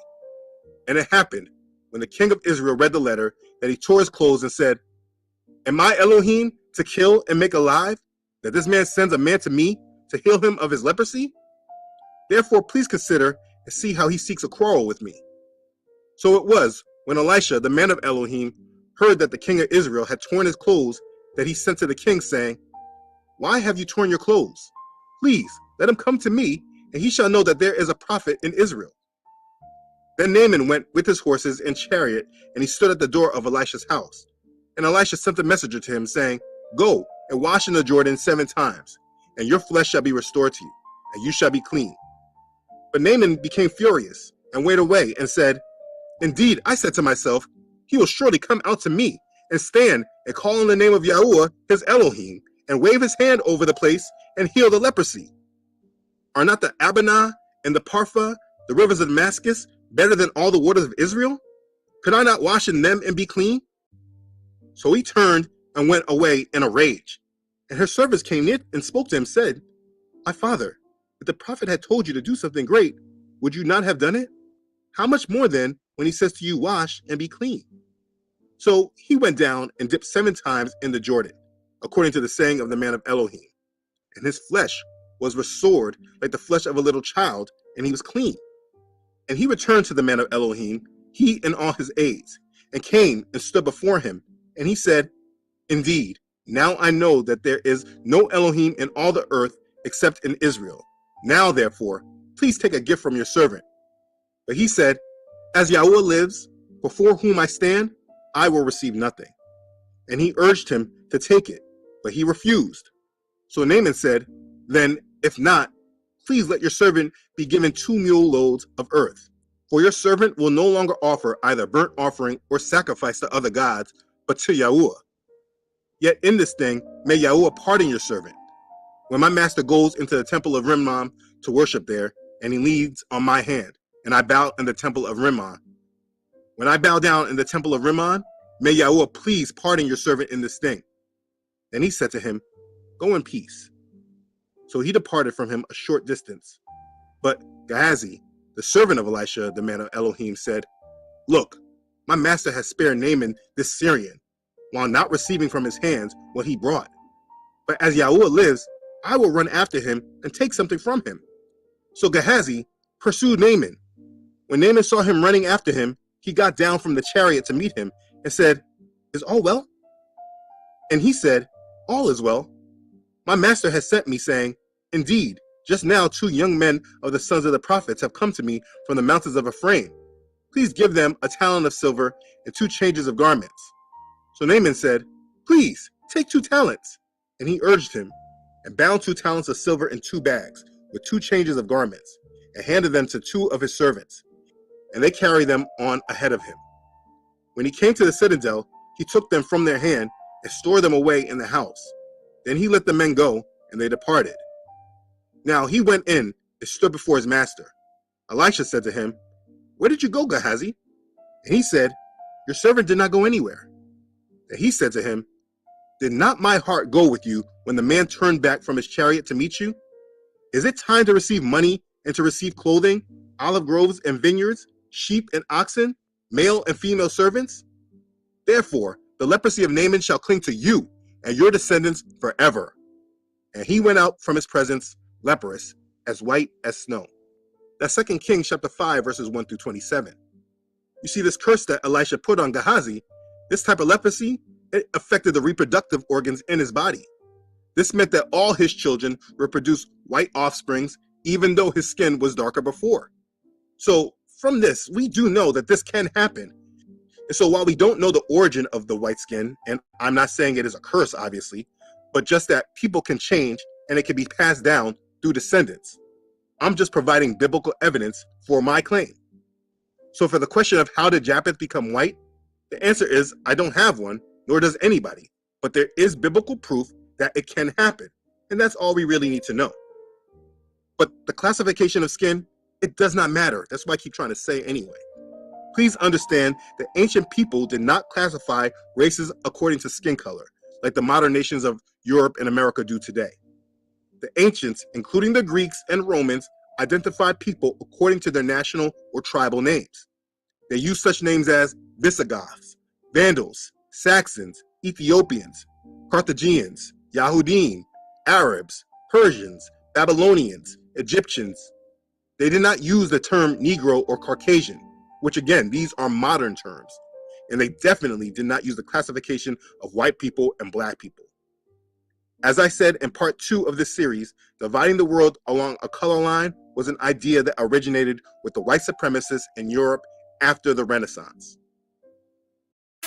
My mantra is that every next level demands a different you, and Purdue Global is giving me an opportunity to prepare myself for that next level. This is my comeback. Start yours today at purdueglobal.edu. And so, as people today, we are extremely dumbed down. We speak in terms and ways that our oppressors have taught us. And even the Europeans, who are not in control, but are just as controlled, they just don't know it, they are just as mind-controlled as us. But because they have been programmed to see themselves in a position of power, they don't recognize how used and manipulated they have been. The whole world is manipulated. It's not just the Negroes. The whole world is manipulated and conditioned to see through modern eyes that lack an understanding of history. And the goal of it is to lead everyone to hell. Think about how, after all this information of just going over 2 out of the 3 sons of Noah, all this information about how the world was divided and who we all descend from, please think about how ignorant it is to just identify someone by their skin color. It is as ignorant as defining someone by their nose. Imagine us saying pointy nose or flat nose. I mean, do you know how dumb that sounds? That's how dumb it sounds when we refer to each other by black people or white people. But again, please know that with this information, those Europeans who are classified as white people, they can still take this information and go back and review from which son of Japheth they descend from, because their knowledge of self was never removed. It was just hidden by some ancestors. For those of us who they just want us to consider ourselves as black or Afro, whatever, we still don't know who we are, even with this knowledge, because our history was stolen from us. But education and research can change all of that. And I am not talking about that fake education everyone has that makes them feel smart while they're dumb as a brick. I don't care about your stupid degrees from your oppressors. I'm talking about self-education that is done independently away from the mainstream. Everything that you're taught in these institutions is created to keep you dumb and unaware and without knowledge of self. It's all intentional. When we go back and relearn, we become a problem for the system, which is why they don't want us doing it. A scene from one of my favorite shows when I was a child, it shows this. In a different world, where Dwayne Wayne said this. Who are you? That's just it. He's nobody. No, I am an educated black man. Your worst nightmare, punk. I mean, we all know that scene. Now, with what I know now, that black man part still bothers me, but we all know what he means. When we are educated in the truth of this world, their lies have little effect upon us. Unfortunately, we took that line saying that if we go to college and become educated, then we become their worst nightmare. But that's another part of the whole mind control lie. If you apply it in that way, you're just a part of the system and you're controlled. That was part of my problem early on when I went to these schools and tried to get these fake degrees. Anyway, what I'm trying to do is bring you back into power away from your enemy. And in order to do that, it requires humility on your part to recognize this hard to hear truth. The truth that you need to hear and say to yourself is that I am a victim of white supremacy that has been indoctrinated into me before I even took my first breath.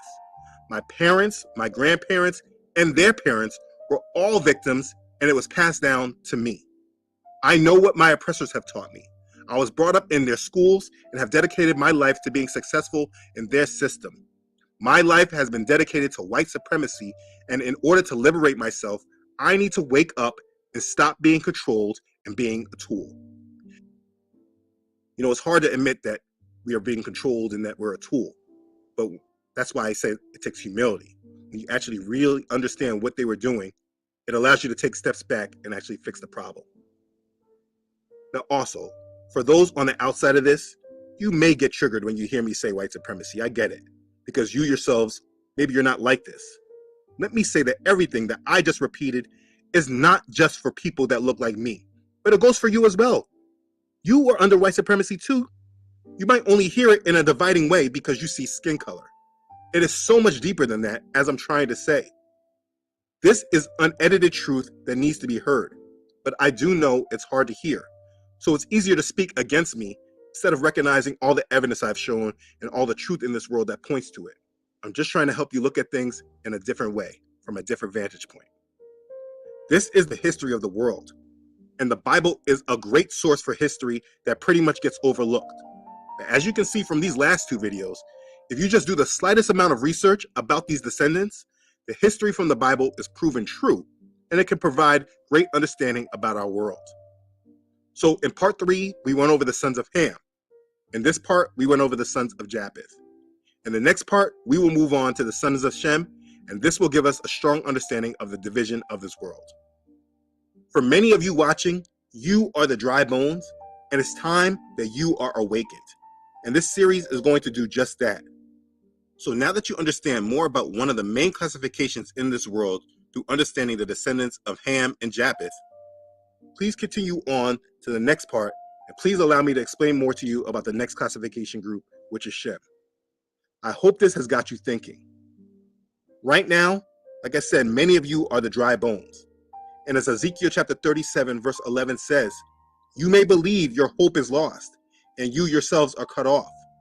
But I am here to show you the complete opposite is true, that your hope is not lost, and you yourselves are not cut off, if you just awaken and be who you truly are. So I will show you. Click the link to the next video, and let's talk some more. Be blessed. Hallelujah. Praise Yah. Okay, thanks again for watching. If this has blessed you, please don't forget to like this and share this video with your family and your friends. Again, this is not just a video to share, but to watch together with your family and friends, and it's intended to start conversations that many of you can have with your family and friends. So use this and help your family and friends that allow you to. This is part 4 of the series. Click this link or just move on to the next video in the playlist. As always, I want to thank all who donate and contribute to this ministry. Please know this series would not be possible without your support. I thank you sincerely. Be blessed. Okay, thanks again everyone for watching. See you in part 5. I love you all.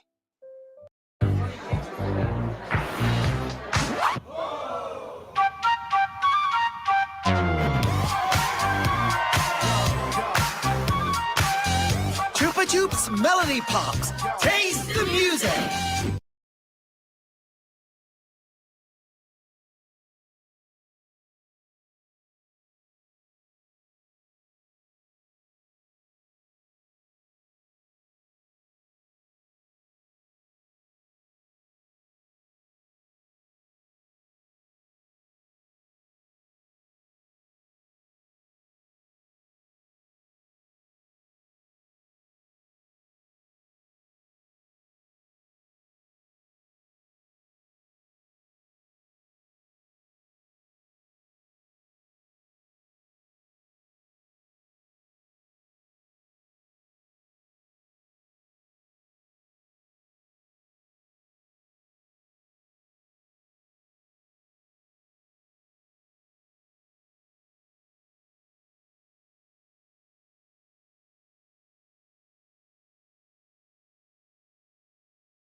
I am not doing any more parts because there's too many parts. So, hello, Zach. Everybody, yeah, I'm gonna end it from here. Shalom, shalom. You have any questions about what you've seen? Let me know behind the scenes. Other than that, I debunk what I debunked. And before I do that, I'll play some Israelite music for you.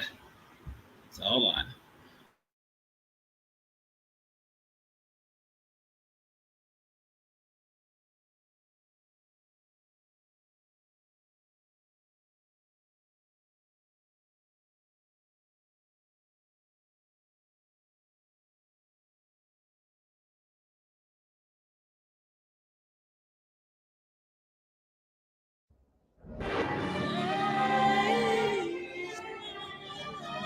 Now this one goes out to all the haters in Israel united in Christ.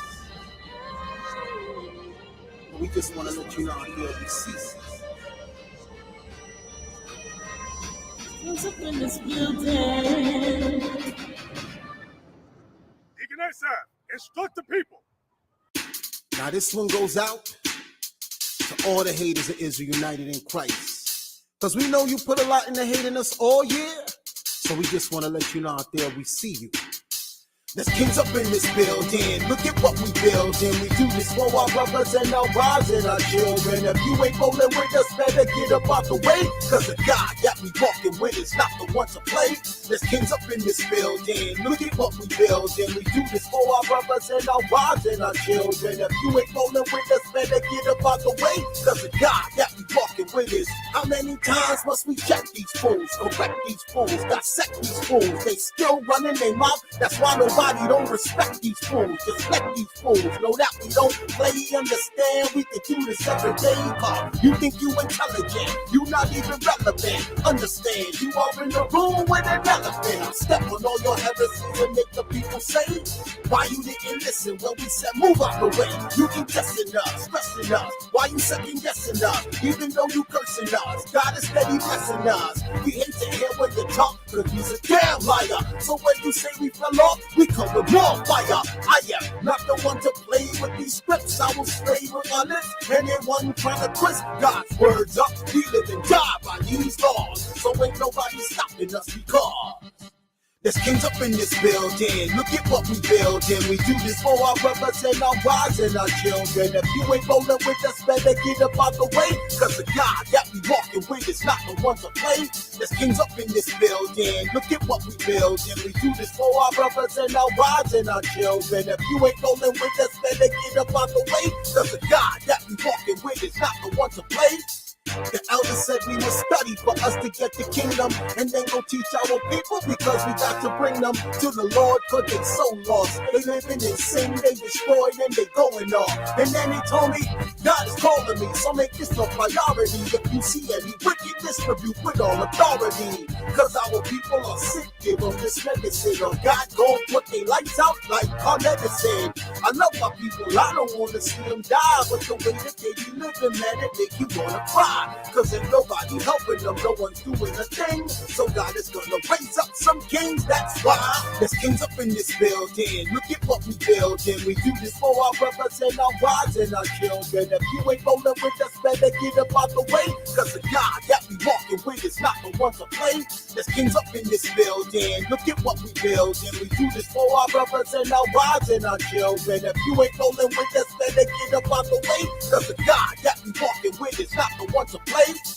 Never let you mess this up. Look at how we kept this up. Even though you hate our guts, we the ones that people trust. We moving up every year. Y'all moving like y'all don't care. You brothers ain't going nowhere because you don't serve the Lord with fear. You saying you Israelites, but I don't understand it. You teaching things that we know God has not commanded. You robbing our people and you coming off like a bandit. We ain't gonna stand it. It ain't the way we planned it. Just repent, stop your sinning, and you can make it better. Brothers, imagine what we could do if we came together. We the greatest I'ma say this and I don't care. Bump the fist up in the air and tell everybody here. There's kings up in this building. Look at what we building. We do this for our brothers and our wives and our children. If you ain't rolling with us, better get up out the way. Cause the God that we walking with is not the one to play. There's kings up in this building. Look at what we building. We do this for our brothers and our wives and our children. If you ain't rolling with us, better get up out the way. Cause the God that we walking with is not the one to play. There's kings up in this building. Look at what we building. We do this for our brothers and our wives and our children. If you ain't rolling with us, better get up out the way. Cause the God that we walking with is not the one to play. There's kings up in this building. Look at what we building. We do this for our brothers and our wives and our children. If you ain't rolling with us, better get up out the way. Cause the God that we walking with is not the one to play.